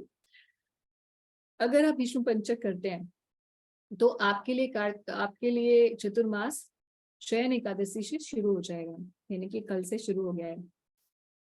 और शयन एकादशी से उत्थान एकादशी आप 4 महीने का चतुर्मास करेंगे, और उत्थान एकादशी से कार्तिक पूर्णिमा, तो एकादशी से पूर्णिमा 5 दिन का गैप रहता है, तो उस 5 दिन में आप भीष्म पंचक करेंगे. तो इस तरीके से रहेगा, तो आपके लिए 4 months 5 days हो जाएगा. और अगर सिर्फ आप चतुर्मास ऑब्जर्व करें तो गुरु पूर्णिमा से कार्तिक पूर्णिमा कर सकते हैं. तो चतुर्मास में 4 महीने होते हैं, श्रवण, भद्र, अश्विन और कार्तिक. तो श्रवण मंथ जो होता है वो बेसिकली रेनी सीजन होता है. आप सब जानते हैं श्रावण मास, सावन का महीना, जिसमें रेनी सीजन शुरू होता है. और भद्र मास जिसमें जन्माष्टमी आती है और राधाष्टमी आती है. और अश्विन वो महीना होता है जिसमें पितृपक्ष आता है ना, साया लग जाता है जिसमें बोलते हैं 15 दिन का, तो पितृ उपासना होती है. और कार्तिक आप जानते हैं कि ऊर्जा व्रत होता है, और उसकी कार्तिक की अधिष्ठात्री देवी है राधा रानी. और हम सब वैष्णवों के लिए कार्तिक महीना बहुत ही ज्यादा महत्वपूर्ण होता है. तो ये 4 महीने रहते हैं चतुर्मास के. और चतुर्मास, अच्छा हमने ये लिखा भी हुआ है ओके. सो इस प्रकार से अलग अलग ये आएंगे. और इस बार एक स्पेशल बात ये हो रही है कि इस चतुर्मास के अंदर ही पुरुषोत्तम मास भी आने वाला है. तो पुरुषोत्तम महीना शुरू होने वाला है, अधिक मास शुरू हो रहा है 18 जुलाई को, जिसके बारे में हम अगली क्लास में या जब वो शुरू होने वाला होगा तब हम कर लेंगे.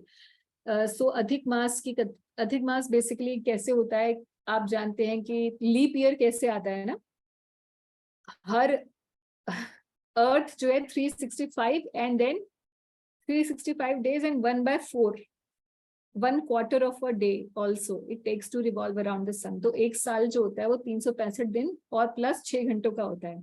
तो 4 सालों में 6 घंटे इकट्ठे होके 24 घंटे हो जाते हैं, और इसलिए फरवरी में एक दिन एक्स्ट्रा हो जाता है, तो लीप ईयर हो जाता है. तो वैदिक जो एस्ट्रोनॉमी है उसके अंदर हम लोग कैसे कैलकुलेट करते हैं कि हर महीना 30 दिन का होता है. कोई 31 दिन 28 दिन वाला फंडा नहीं होता. वैदिक तरीका ये है गणना का, हर महीने 30 दिन का होता है. तो क्योंकि हर महीना 30 दिन का होता है तो 6 दिन जो है हर साल के जो 31 वाले होते हैं वो आप क्लब कर लीजिए. तो ऐसे 4 साल के अंदर 7 days होते हैं, 7 months ऐसे होते हैं ना जिसमें 31 होता है, 31 का महीना लगता है. तो इस प्रकार से 4 सालों के अंदर 4 वीक्स ऐसी आ जाती हैं। तो हर चौथे साल के बाद 7777 इकट्ठा होकर 1 महीना 30 डेज का बन जाता है। इसको अधिक मास कहते हैं। तो अधिक मास के बारे में हम अधिक जानकारी आगे आने वाली क्लास में कर लेंगे। तो इस बार स्पेसिफिकली हम चतुर्मास क्योंकि शुरू हो रहा है इसलिए उसके बारे में बता रहे हैं। सो बेसिकली चतुर्मास की इंपॉर्टेंस क्या है? ज्यादातर चतुर्मास को बहुत स्ट्रिक्टली ऑब्जर्व करते हैं जो ज्ञानी जन होते हैं, ज्ञानी योगी जन होते हैं, वो ज्यादा स्ट्रिक्टली ऑब्जर्व करते हैं। And basically for devotees, because every day we are doing something special for Krishna. We are chanting the holy name, which is the best thing in the world, best of the sadhana. We are worshipping Krishna every day. We are serving the spiritual master. We are serving the Vaishnavas. We are reading Srimad Bhagavatam. So हम लोग basically जो भी best साधनाएं हैं वो सब हम कर ही रहे हैं और हर रोज कर रहे होते हैं। बट ये चतुर्मास में क्या होता है, कई बार हम लैक्स हो जाते हैं ना, कभी हमारा ऊपर चल रहा है कभी नीचे चल रहा है, तो ये रीसेट बटन की तरह काम करता है कि जब चतुर्मास आ रहा है तो इन दीज 4 months मैं डट के भक्ति करूंगा। तो reset of the spiritual life. और प्रभुपाद जो है इस बात के ऊपर ही बार बार ये श्लोक बताते हैं कि यज्ञ दान तप कर्म न त्याज्यम कार्य में तत्। तो यज्ञ दान तप ये 3 चीजें जो हैं ये किसी को भी नहीं त्यागनी चाहिए। क्यों? क्योंकि ये संतों को भी प्यूरिफाई करती हैं, ये यज्ञ दान और तपस्या। तो कौन सी तपस्या फिर की जाए? तो 4 महीनों के ये 4 नियम रहते हैं। तो first month of Chaturmas is basically very simple. Green leafy vegetables नहीं खानी है। तो ग्रीन लीफी वेजिटेबल्स में आती है पालक, और क्या आता है, मेनली पालक और शाक होता है। तो नॉर्थ इंडियंस के लिए तो कोई प्रॉब्लम ही नहीं है, और south Indians I think they also don't have any problem. But बेचारे जो हमारे बंगाली भक्त हैं उन लोगों के लिए बहुत मुश्किल हो जाएगा, क्योंकि वो तो लीफी वेजिटेबल्स एवरी डे की उनका मील रहता है। तो चतुर्मास का जो अभी पहला सावन का महीना है इसमें पालक इत्यादि नहीं खानी है। और सेकेंड मंथ जो है उसमें दही नहीं खाना होता। तीसरे महीने में दूध से फास्टिंग होती है, और चौथे महीने में उड़द दाल। ये सबसे ज्यादा मुश्किल होता है क्योंकि मुझे तो उड़द दाल बहुत ज्यादा पसंद है, तो मेरे लिए 4th month is very difficult.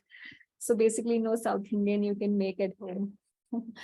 So anyways these are the 4 months, and in 4 महीनों के अंदर हमें इस प्रकार से अवॉइड करना चाहिए। और यहाँ लिखा भी है स्कंद पुराण के अंदर इस प्रकार से ये चतुर्मास का नियम आता है। तो नियम तो बड़ा ही सरल है कि कौन से महीने में एक महीने में एक चीज को छोड़ना है। तो ये मेन रेगुलेशन यही है, मगर ये तो सिर्फ खाने पीने के रेगुलेशंस हैं। And believe me, some of the devotees, or I'll say many of the devotees, don't follow all the regulations, क्योंकि हेल्थ कंडीशंस होती हैं सबकी, स्पेशली दूध दही वगैरह के केस में, क्योंकि हम लोग बहुत ज्यादा अगर हम डेयरी प्रोडक्ट्स भी हम बंद कर देते हैं तो नेचुरली फिर कैल्शियम की कमी होने लग जाती है, फिर हम उसके लिए सप्लीमेंट खाने पड़ेंगे। आजकल सबको प्रॉब्लम होती है ना ये। तो इसीलिए आप मैंने हमारे एक बहुत अच्छे वेरी सीनियर गॉड सिस्टर जो हमारे अब माता जी नहीं रही हैं, नित्य लीला प्रवेश हो गई हैं, हर ग्रेस कृष्णांगी माता जी हमारे मंदिर की बहुत ही वरिष्ठ लेडी थी, डिवोटी वैष्णवी, जो श्री राम को अपना पुत्र मानती थी, बहुत ही अच्छी भक्त। उनका पिछले साल जो है उन्होंने देह त्याग किया श्री वृंदावन धाम में। Really wonderful devotee. In fact I would say इतनी वो अमेजिंग डिवोटी थी, पूरे लाइफ में उन्होंने गुरु महाराज की बहुत सेवा की, बहुत गुरुनिष्ठ थी कृष्णांगी माता जी। और जब दोनों हस्बैंड वाइफ, उनके हस्बैंड गंगा दास प्रभु जी, ये दोनों काफी वृद्ध हो गए थे, तो फिर महाराज ने बोला आप वृंदावन अब चले जाइए। 75 से ऊपर थी उनकी दोनों की आयु, और प्रभु जी की तबीयत खराब रहती थी। तो माता जी ने उन्हें बोला कि रामनवमी आने वाली है, अपने हस्बैंड को बोला कि रामनवमी आने वाली है और रामनवमी पर आप शरीर छोड़िएगा। तो आप सोचिए कि योगी जन तो कितनी पूरी प्रैक्टिस करते हैं ना कि ऐसे छोड़ेंगे, फिर 7 चक्रों से छोड़ेंगे, ऐसे वैसे जो भी है। माता जी ने बोला कि आप रामनवमी आने वाली है, उसी दिन आप शरीर छोड़िएगा, क्योंकि बहुत ज्यादा तबीयत खराब थी, तो किसी भी दिन शरीर छूट सकता था उनके हस्बैंड का। और जिस दिन रामनवमी थी उसी दिन उनका शरीर छूटा। पूरी जिंदगी इन्होंने राम भक्ति की थी माता जी ने। तो ऐसे ग्रेट डिवोटीज लाइक, एनीवे, सो उनका जिक्र आ गया इसलिए मैंने बताया। बट मैंने उनसे पूछा, माता जी दूध उस समय मैं बहुत पीती थी, तो मैंने पूछा कि माता जी ये कैसे हम ऑब्जर्व करें, मैं तो ये नहीं कर पाती हूँ। मैंने बोला कुछ नहीं है अमृता, इसमें थोड़ा दूध डालने से मना किया ना, हल्दी वाला दूध पी लिया अगर। So basically she told me कि don't be fussy about these things. Main thing is your devotion. Main thing is कि हमारी hearing chanting हमें बढ़ानी है during this time. तो फल जो है चतुर्मास का केवल सिर्फ तपस्या से ही नहीं मिलने वाला है, या कहा जाए तो वही सबसे इम्पोर्टेंट चीज नहीं है। Main thing is our devotional practices, उसको हमें सुधारना है इस समय में। बट नॉनदलेस अगर कोई भक्त ऑब्जर्व कर सकता है बहुत अच्छे से तो करना चाहिए। इसके लिए मैं आपको वो नहीं कर रही हूँ कि ठीक है कैसे भी कर लो। If you can observe, it's wonderful to observe. But if you cannot observe and if you think that there's some health condition and something like that, तो फिर आप थोड़ा सा ऐसे एडजस्टमेंट कर सकते हैं। कई भक्त लोग बोलते हैं नहीं नहीं चतुर्मास है और हमने दूध छोड़ा हुआ है तो हम खीर भी नहीं खाएंगे, या अब हमने दूध छोड़ा है तो हम दूध की कोई और प्रोडक्ट भी नहीं खाएंगे, जैसे कोई मिठाई भी नहीं लेंगे। तो ये थोड़ा सा एक्सट्रीम हो जाता है क्योंकि केवल दूध के लिए ही निषेध किया गया है ना। तो इसलिए इसमें कंफ्यूजन मत रखिएगा। Okay, moving ahead.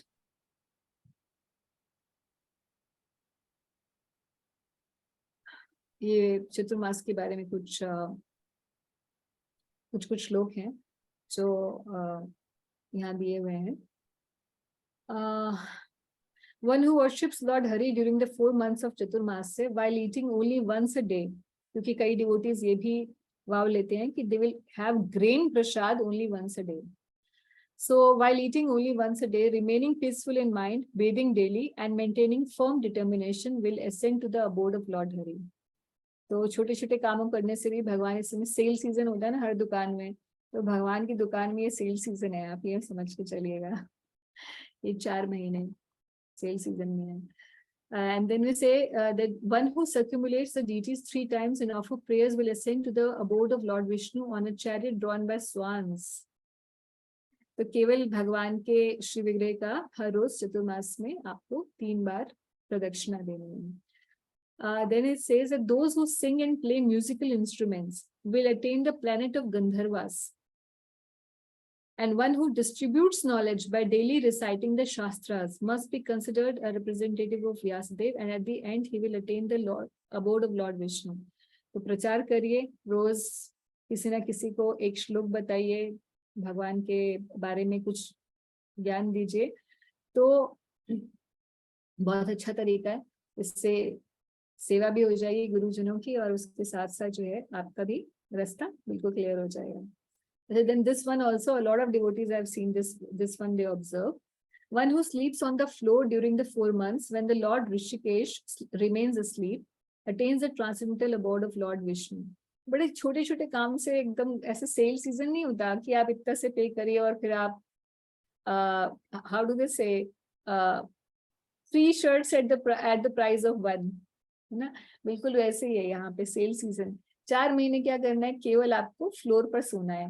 तो इस चेतना में सोना है कि भगवान जो है, हमारे ठाकुर जी भी अभी सो रहे हैं, तो क्योंकि मेरे ठाकुर जी अगर शयन कर रहे हैं तो वेयर शुड आई, मैं भगवान का दास हूं तो मुझे नीचे सोना चाहिए, ये चेतना है। ठीक है, ऐसे ही नहीं कि सिर्फ नीचे सोते हैं, हम तो रोज ही नीचे सोते हैं क्योंकि हमारी कमर में दर्द होता है तो हमें मिल जाएगा, ऐसा नहीं, चेतना बहुत जरूरी है।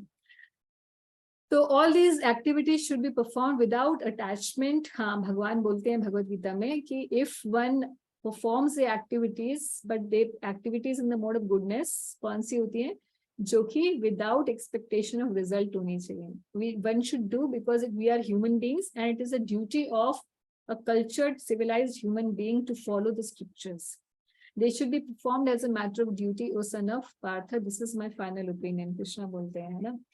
Okay, so options of व्रत, आप कुछ भी स्पेशल करना चाहें तो करिए, आप अपना खुद व्रत बना सकते हैं. What do you want to do?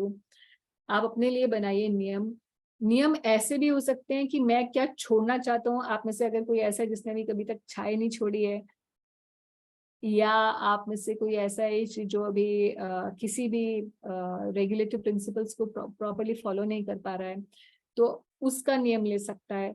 या डूज का भी नियम लिया जा सकता है, डोंट्स का भी नियम लिया जा सकता है. कुछ आप छोड़ना चाहते हैं उसका नियम लीजिए, या कुछ आप भक्ति में आगे बढ़ने के लिए नियम लेना चाहते हैं वो भी ले सकते हैं. तो अगर आपके कोई चैलेंजेस हैं भक्ति में, कोई ऑब्स्टेकल हैं, आप पढ़ नहीं पाते हैं, आपकी शास्त्रों में रुचि नहीं है, तो आप ये 4 महीने अपने लिए कुछ एक्सेस सिस्टम बनाइए कि मुझे पढ़ना ही है. नियम, जब नियम हो जाता है तो अपने आप आदत बन जाती है, और ये हैबिट बनने से ही फिर धीरे धीरे हमारा कैरेक्टर वैसे ही चेंज हो जाता है. So these are only some options and ideas. आप अपना देखिएगा क्या आप करना चाहते हैं. Rising early, taking bath, chanting the holy name and reading scriptures. This has to be done every day. इसमें लोचेबाजी नहीं करनी है. इसमें ये नहीं बोलेंगे हाँ मैं जब तो नहीं करता हूँ, मुझे सिर्फ भागवतम क्लास अच्छी लगती है तो मैं आ जाता हूँ, सिर्फ सुन लेता हूँ, तो अब मैं जब नहीं करूंगा. 16 माला नहीं करते हैं तो 16 माला पर आने का भी प्रयास कर सकते हैं. रंजन प्रभु जी, हरे कृष्ण. माता जी. हरे Krishna. So recently actually I attended a program by Amog Leela Prabhu जी. वो पानीहाटी आए थे, कलकत्ता में आए थे वो. तो हाँ, तो you came to माता जी? No, I came to know that he was going there. हाँ, ये वो आए थे. तो फिर मैंने उनसे, जैसे बहुत से लोग सवाल पूछ रहे थे, तो स्टूडेंट्स ही ज्यादा थे, तो फिर मैंने उनसे जैसे पूछा कि मैंने आपका नाम भी बताया कि जैसे we do Bhagavatam classes and I am reading Gita daily, Bhagavatam and all this. तो मैंने फिर उनसे पूछा कि जैसे वो चैतन्य चरितामृत के बारे में बोल रहे थे, तो वो आपसे भी पूछना था कि जैसे मैंने अभी ना वो पढ़ना उतना शुरू किया नहीं है, एक बार जैसे पढ़ लिया था. So do we start it, because time भी नहीं मिलता है. भागवतम मैं डेली पढ़ता हूँ, जैसे हर रोज सुबह थोड़ा सा भागवतम और एक श्लोक गीता का और एक प्रभुपाद की बुक, ये मैं डेली कर लेता हूँ. और 16 राउंड्स मेरे डेली हो जाते हैं, कभी कभी 20 राउंड्स भी हो जाते हैं, एकादशी को 25 राउंड्स हो जाते हैं. लेकिन जैसे चैतन्य चरितामृत का टाइम भी नहीं मिलता है और फिर वो कोई क्लास भी नहीं करते हैं. तो मैंने पूछा कि कैसे शुरू करें, वो तो कह रहे थे कि नहीं आप शुरू कर दो, लेकिन मुझे कुछ समझ नहीं है कि कैसे करना है ये. इसमें प्रभु जी जैसे एक ऑप्शन मैं आपको दे सकती हूँ, मतलब अपने उससे कि मंदिर में कैसे होता है, हमारे हफ्ते में 7 दिन जो है अलग अलग शेड्यूल चलता है. 6 डेज भागवतम चलती है, और हमारे मंदिर में मंडे को और किसी मंदिर में संडे को चैतन्य चरितामृत होती है. तो उस दिन भागवतम नहीं पढ़ के चैतन्य चरितामृत पढ़ते हैं. So this way you can start. मतलब ऑफ कोर्स टाइम उतना ही है, अगर क्योंकि हम गृहस्थी वाले लोग हैं, हमें और भी बहुत सारे काम करने होते हैं, तो you can do like that. और मैं अपना पर्सनल बताऊं मैं कैसे करती हूँ. मुझे नहीं ये एक दिन वाला कॉन्सेप्ट चलता नहीं है, क्योंकि फिर मुझे सब्जेक्ट मैटर में कंटिन्यूटी जब तक नहीं होती तो समझ नहीं आता है. तो मैं ऐसे करती हूँ कि 1 महीना एक बुक उठाती हूँ. जैसे फॉर एग्जाम्पल, हाँ मतलब ये मैंने आपको यहाँ पे एग्जाम्पल्स दिए हुए हैं, तो उसमें से एक एग्जाम्पल, जैसे 6th एग्जाम्पल मैंने लिखा है इसीलिए क्योंकि मेरा ऐसे चलता है प्रोग्राम कि फर्स्ट मंथ में एक्स्ट्रा राउंड कर सकते हैं, सेकेंड एंड थर्ड मंथ में कोई बुक उठा सकते हैं, या 4 महीने में अलग अलग कोई बुक उठाइए.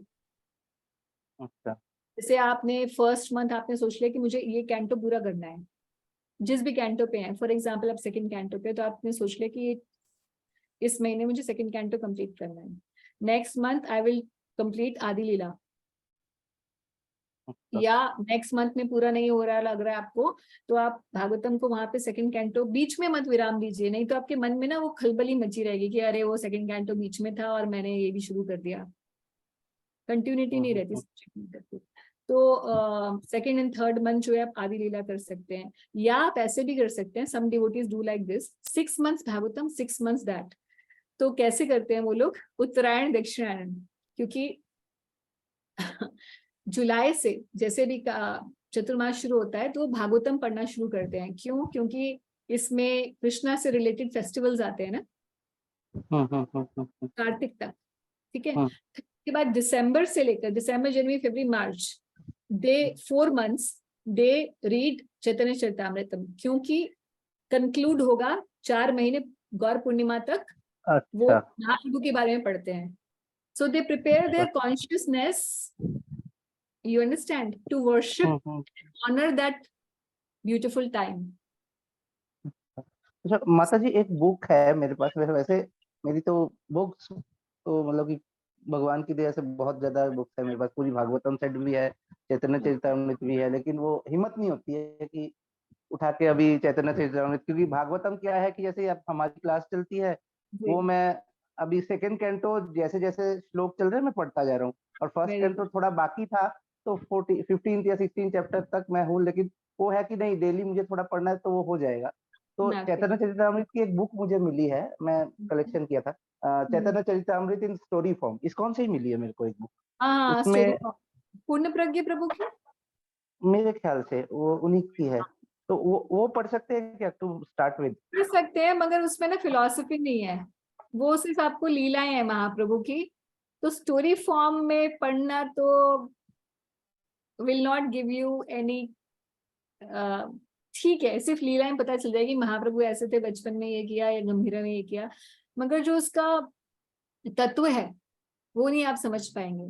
अगर आप एक्चुअल में तत्व समझना चाहते हैं गौड़ीय वैष्णव सिद्धांत का, कोई भी, सबके लिए बोल रही हूँ मैं ये बात, अगर किसी को भी तत्व पूरी तरीके से, अगर आप बोलेंगे माता जी एक किताब बता दो जिसके अंदर सारी फिलॉसफी है, मतलब उस किताब को मैं पकड़ लूं तो मैंने सब कुछ पढ़ लिया, ये माना जाएगा, तो वे teachings of lord Chaitanya by Srila Prabhupada. उसमें नेक्टर ऑफ क्योंकि रूप सनातन गोस्वामी को जो शिक्षा है जिससे सारी बाकी ग्रंथ है, भगवत गीता की, चैतन्य चरितामृतम की जितनी फिलॉसफी है वो सारी भी आ जाएगी, ऑल फिलॉसफी, भागवतम की फिलॉसफी, एवरीथिंग इज बुक। तो अगर आपको ये लगता है कि पढ़नी है और मैं अभी समझ नहीं पा रहा हूँ, किसी की डिफिकल्ट है चैतन्य चरितामृत, डिफिकल्ट सब्जेक्ट मैटर, तो आप टीचिंग्स ऑफ लॉर्ड चैतन्य पढ़िए, ये मेरी पर्सनल हाँ राय। मेरे ख्याल से वो बुक भी है मेरे पास। होगी आपके पास, बुक पक्का होगी। हाँ, बुक कलेक्शन तो मैं बहुत ज्यादा करता हूँ, इसीलिए मेरे पास होगी वो बुक कलेक्शन।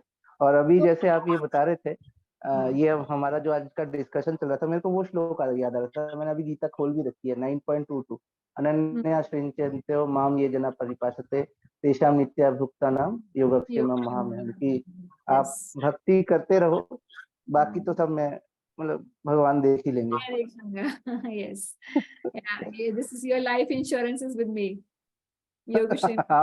लाइफ इंश्योरेंस के टैगलाइन में था ये, yes yes, योगक्षेमं महामहिम। तो उन्होंने यहीं से उठाया हुआ है ना भगवद गीता से, योगक्षेम महामहिम। ओके, ठीक है, हरे वेरी कृष्ण गुड। माता जी, thank you. So Hare Krishna. So this option जो है मैं पढ़ देती हूँ, आप देखिए, आप वैसे अभी तक आपने स्क्रीन पे पढ़ लिए होंगे।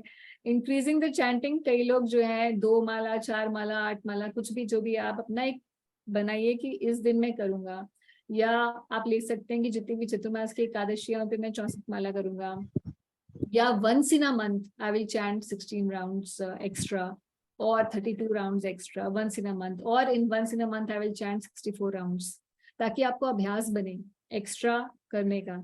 और जब आप करेंगे तो आप उसका मैजिक भी देखेंगे, वो मैं डिस्क्राइब नहीं कर सकती हूँ, करने से ही पता चलेगा। और some devotees also do that complete reading of Bhagavad Gita. इसमें एक काम और आप कर सकते हैं, आप बोलेंगे माता जी मैंने तो भगवद गीता पढ़ी हुई है, अब दोबारा से क्यों पढ़ूं। एक मैं आपको इसका बताती हूँ, बहुत अच्छा तरीका है। आप 18 दिन हर रोज एक एक अध्याय पढ़िए, पूरा अध्याय नहीं पढ़ पाएंगे, सिर्फ श्लोकास की ट्रांसलेशन पढ़ लीजिए, या श्लोक पढ़ लीजिए संस्कृत में, उसकी ट्रांसलेशन पढ़ लीजिए। अगर आपको संस्कृत बिल्कुल नहीं जमती है, कई लोगों को नहीं समझ में आती है, तो केवल उसकी हिंदी या इंग्लिश जो भी आप पढ़ते हैं वही आप पढ़ते जाइए। यानी कि पहले अध्याय में आप 40-42 श्लोक हैं, तो उनके 42 श्लोकों की हिंदी या इंग्लिश पढ़ेंगे तो आपको मात्र 15 मिनट लगने वाले हैं। So every day you read 1 chapter, तो 18 दिनों में हो जाएगा। ऐसे फिर दोबारा एक और फिर दोबारा एक, 2.5 महीने के अंदर आपकी 3 या 4 रीडिंग्स, 2.5-3 महीने में 4 रीडिंग्स हो जाएंगी भगवत गीता की। तो आपको ये पता चल जाएगा कि जैसे अभी आप कोई सोचते ना, अरे मैंने पढ़ा तो है भगवत गीता में, कहाँ है, तो आपकी ये सारी गड़बड़ खत्म हो जाएगी, क्योंकि आपको बार बार आप श्लोकों की ट्रांसलेशंस पढ़ेंगे, आपको उसकी कनेक्टिविटी भगवत गीता की प्लस कौन से सब्जेक्ट मैटर किस अध्याय के अंदर दिया गया है और उसका फ्लो क्या है भगवत गीता का, वो आपके दिमाग में छप जाएगा।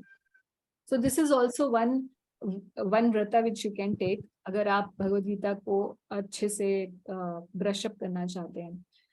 और you can also do Krishna book reading, अगर आपने कृष्णा बुक नहीं पढ़ी है तो, क्योंकि Krishna book is 10th canto of Srimad Bhagavatam, तो वो भी आप कर सकते हैं। And another vow which you can take is to read Prabhupada Lilamritam. अगर आपने प्रभुपाद लीलामृतम नहीं पढ़ी है तो आप इन 4 महीने में प्रभुपाद लीलामृतम पढ़ सकते हैं।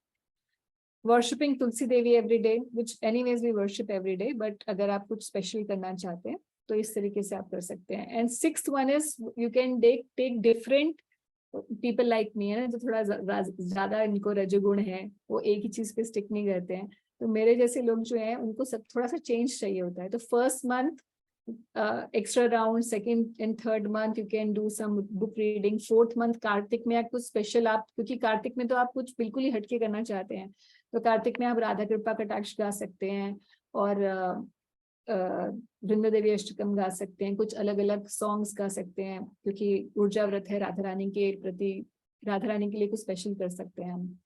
सो that can be done. So ये आपके ऊपर है क्या चीज को आप निखारना चाहते हैं, भक्ति के कौन से एस्पेक्ट्स को आप निखारना चाहते हैं, उसके हिसाब से आप व्रत ले सकते हैं। And then the other vratas are sleeping on the floor, ये बहुत इजी है, किया जा सकता है। हाँ, very important thing is that this is also a time where one should observe complete celibacy during this time, and giving up some eatables like sweets etc. to overcome some addictions, अगर आपकी addictions हैं कोई तो, so this can be done. And you can also do, a lot of people do that, eating grains only once a day, that can also be done. So some options are there, but ये सिर्फ options आप लोगों को बताने के लिए हैं कि कैसे कैसे संकल्प आप ले सकते हैं, और जो भी आप संकल्प लें पहले ही ले लें, चतुर्मास शुरू होने से पहले ही। ऐसा ना हो कि आप गुरु पूर्णिमा सुबह उठे आप सोच रहे अच्छा कुछ तो लेना है, चलो मैं ये ले लेता हूँ, ऐसे संकल्प जो है उसकी सॉलिड नहीं रहेगा, 4 महीने चलेगा नहीं वो संकल्प। तो इसके लिए ये जरूरी है कि चतुर्मास शुरू होने से एक दिन पहले या अभी से ही आप अपना प्लान कर ले कि मेरा ये संकल्प होने वाला है।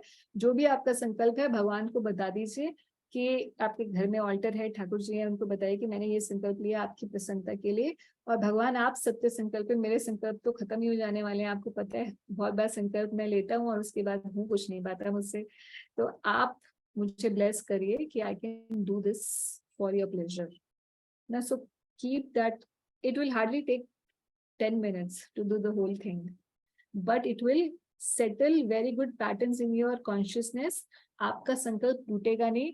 और ऐसे ही संकल्प लीजिए जो एकदम ऐसे भी ना हो, जो बहुत ही कम हो कि हाँ ठीक है 1 माला एक्स्ट्रा कर लूंगा चतुर्मास में इतना भी छोटा संकल्प मत लीजिए, और इतना भी मत लीजिए कि आप बस पहाड़ ही तोड़ देंगे कुछ, ऐसा भी मत लीजिए, क्योंकि दोनों ही केस में आप फेलियर का पूरा चांस है। और दूसरी बात यह है कि हर किसी से पूछते मैंने तो ये संकल्प लिया, तुमने क्या लिया, हर किसी से अपने व्रतों का गान नहीं करना चाहिए। आप कुछ भी तपस्या करते हैं, भक्ति करते हैं, उसका जब तब का गान इधर उधर नहीं करना चाहिए। हाँ, कुछ एक आपका बहुत क्लोज नेटवर्क हो, 2-4 डिवोटीज का, जो आप लोग फ्रेंड्स हो, एक दूसरे को एंथुजियाज्म देने के लिए हम कर सकते हैं ऐसा डिस्कशन कि मैंने ये लिया है, आप बताइए आप क्या ले रहे हैं। सो दूसरे व्यक्ति से भी कुछ अच्छा हमें इनपुट मिल सकता है। सो 1-2-4 भक्तों का ऐसा कोई नेटवर्क हो तो दैट इज फाइन। और इस तरीके से आप, और कई बार भक्त लोग पूछते हैं कि हमारा जो व्रत है हमने पिछली बार भी लिया था मगर वो टूट जाता है माता जी हर बार, 4 महीने वो चलता नहीं है, क्योंकि 4 महीने लंबा पीरियड होता है। तो उसके लिए सबसे अच्छा तरीका है कि हर महीने का अलग व्रत ले लीजिए, क्योंकि कई बार कोई व्रत जो है 4 महीने नहीं चल पाता पूरा, जैसे मान लीजिए आपने सोचा कि मैं स्वीट्स नहीं खाऊंगा क्योंकि मैं I am addicted to sweets, और मैं स्वीट्स नहीं खाऊंगा। आप 4 महीने स्वीट्स नहीं खाओगे तो आपको ऐसा लगेगा, मतलब माथा ही फोड़ लोगे क्योंकि पहले कभी किया नहीं। तो आप 1 महीने का लेकर चलिए कि 1 महीना I will not take sweets. तो इस तरीके से धीरे धीरे बिल्ड। और अच्छा, ये सब करने का फायदा ये होता है कि आप सेल्फ डिसिप्लिन सीख जाते हैं, which is not just going to help you in your spiritual life but also in the material life. तो इस डिसिप्लिन बनाती है ये सब चीजें, स्पिरिचुअली भी और अदरवाइज भी। ओके, सो कार्तिक व्रत के बारे में ओके हम बाद में डिस्कस करेंगे जब कार्तिक व्रत आएगा तो। So this is about Chaturmas. If you have any questions from what we have read today or from Chaturmas, you can ask. Most of the time. Time हो ही गया है। हरे कृष्णा माता जी, ये फर्स्ट मंथ में ग्रीन लीफी मतलब ये अपना coriander leaves और कड़ी पत्ता भी नहीं खाते क्या लोग? देखो, मैंने आपको बताया कि मेनली शाक सब्जी के लिए शाक। ओके, सो शाक मतलब हमारे हिसाब से पालक और ये जो शाक, मेथी शाक, शाक होते हैं सब्जी।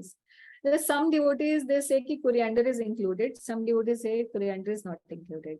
So that's up to you what you consider. कहीं ऐसा लिखा नहीं है कि ये included है, ये included है, ये included है, ठीक है। But अगर थोड़ा बहुत आप करी पत्ता डालते हैं या कोरिएंडर डालते हैं, so then some devotees have this take कि ये included नहीं है, this is not practically a सब्जी, this is like masala. Coriander is used like a masala, ना, not as a सब्जी। हर्ब्स माता जी, हाँ। सो कई डिवोटीज इतने एक्सट्रीम में होते, बोलते हैं कि कोरिएंडर पाउडर भी नहीं डालेंगे हम, क्योंकि वो भी शाक का, वो भी ग्रीन लीफी का पाउडर है। सो यू नो, हर टाइप के डिवोटीज हैं और उनका हर टाइप का मत है। So it's up to you what you consider, make a rule which you can follow. Okay माता जी। ऐसा क्वेश्चन तो आना लाजमी था, और किसी माता जी से ही आता है ये क्वेश्चन। ये माता जी लास्ट टाइम मैंने खाया था, बाद में एंड में किसी ने मुझे बोला कि कोरिएंडर भी नहीं होते, तो शौक लगा, मैंने 1 महीना नहीं खाया और ये सब खा लिया। I know. Yeah, this is there. But I think personally, I stick more to the palak, और मेथी तो इस सीजन में आती ही नहीं है, तो पालक ही है माता जी, बेसिकली। साउथ इंडियन क्विजीन में तो कड़ी पत्ता एकदम बेसिक। करी पत्ता है ऐसा। So I think practically करी पत्ता is also used as a spice, not as a sabji. So शाक is basically sabji. Okay. Any other question? No question. So ठीक है, तो आप लोगों को चतुर्मास में जो जो भी करना है, कृपया आप सोच लीजिए क्या करना चाहते हैं। Do something. हमारी एक बड़ी प्यारी मेरी सखी थी उसने, वो ऐसे ऊट पटांग वाउज लेती थी, वो रिकॉर्डिंग में सुनेगी बाद में, उसको समझ में आ जाएगी मैं उसके बारे में बात कर रही हूँ। तो वाव क्या लेती थी, ठंडे पानी से नहाऊंगी नवंबर में, कार्तिक में तो ठंडा आ जाती है ना, ये मैं सिर्फ ठंडे पानी से नहाऊंगी। और बीमार रहती थी हमेशा, हमेशा खांस रही है, कुछ हो रहा है उसको, और वो ढंग से जब भी नहीं कर पा रही। सो इस टाइप के उटपटांग वाउस मत लीजिएगा, कुछ ऐसे वाउस लीजिएगा जो आपको स्पिरिचुअली एडवांस करे और आपकी चेतना को। अच्छा, आपकी जो चैलेंजेस हैं, everybody knows what is my challenge. कईयों का चैलेंज होता है पढ़ना बिल्कुल पसंद नहीं है। अगर आप उनमें से ऐसे भक्त हैं जिसको किताब खोलना बिल्कुल पसंद नहीं है, तो डेफिनेटली आपके लिए यही वाव होना चाहिए कि आप रोज किताब खोल के पढ़ेंगे। ये मत बोलिएगा कि मैं तो रोज हियरिंग करता हूँ, this is not a substitute. Okay, so अपने हिसाब से, अपने चैलेंजेस के हिसाब से वाव लीजिएगा। हरे कृष्णा माता जी, हरे सिर्फ ये पूछना था, अब जैसे फर्स्ट चतुर्मास में जो फर्स्ट मंथ आ रहा है, उसके बीच में ही पुरुषोत्तम मास आएगा ना? हाँ जी, बीच में आ जाएगा, आधा इधर आधा उधर हो जाएगा। करेक्ट। तो पुरुषोत्तम मास के भी अपने, आई थिंक हमको कुछ नियम फॉलो करने होंगे, तो दे गो हैंड इन हैंड या उसको ब्रेक कर देते हैं फिर? सो पुरुषोत्तम मास इज अ डिफरेंट, वो चतुर्मास का पार्ट नहीं है, है ना। बेसिकली 5 महीने हो गए टोटल हमारे लिए। करेक्ट। तो पुरुषोत्तम मास के लिए आप कुछ स्पेशल व्रत भी ले सकते हैं, तो जो जिसके बारे में I wanted to discuss in the next class, Purushottam Maas की ग्लोरीज क्या है, और क्योंकि पुरुषोत्तम मास भगवान श्री हरि कार्तिक से भी महत्वपूर्ण है, करेक्ट। तो उसमें मेनली जो है रोज दीपदान और 15वां अध्याय जो है भगवद गीता का, उसका रिसाइटेशन होता है ओके, ठीक है। मेनली। सो हाँ, वो व्हाट वी कैन, पुरुषोत्तम योग, ठीक है। क्योंकि पुरुषोत्तम ही हो गया है हाँ बिल्कुल। जी। तो हम क्या कर सकते हैं कि every day we can 5 minutes we can all log in and we all can chant. I think that's a brilliant idea. I think That would be very nice. Yeah. है ना, टाइम ब्लॉक हो जाएगा कि 7 बजे या 8 बजे, जो भी सबको सूट करेगा, तो उस समय हम लोग कर सकते हैं। सब लोग इकट्ठा उच्चारण करेंगे, थोड़ा सा एंथुजियाज्म रहेगा, कंटिन्यूटी रहेगी, ऐसे कर सकते हैं। तो उसके लिए आप एक्स्ट्रा भी ले सकते हैं कुछ। Purushottam is something extra should be done. But we will give a break to whatever niyam you're following in the Yes. first Chaturmas. ठीक है, we'll give it a break. ठीक है करेक्ट करेक्ट। जी, धन्यवाद। हरे कृष्ण। ओके, और भी किसी भक्त का कोई माइक ऑन हुआ था, but now I don't know who wanted to ask the question. Is there any other question? Okay, done. ठीक है, सो यहीं पे समाप्त करते हैं। श्रील प्रभुपाद की जय, श्रीमद् भागवतम की जय। हरि बोल।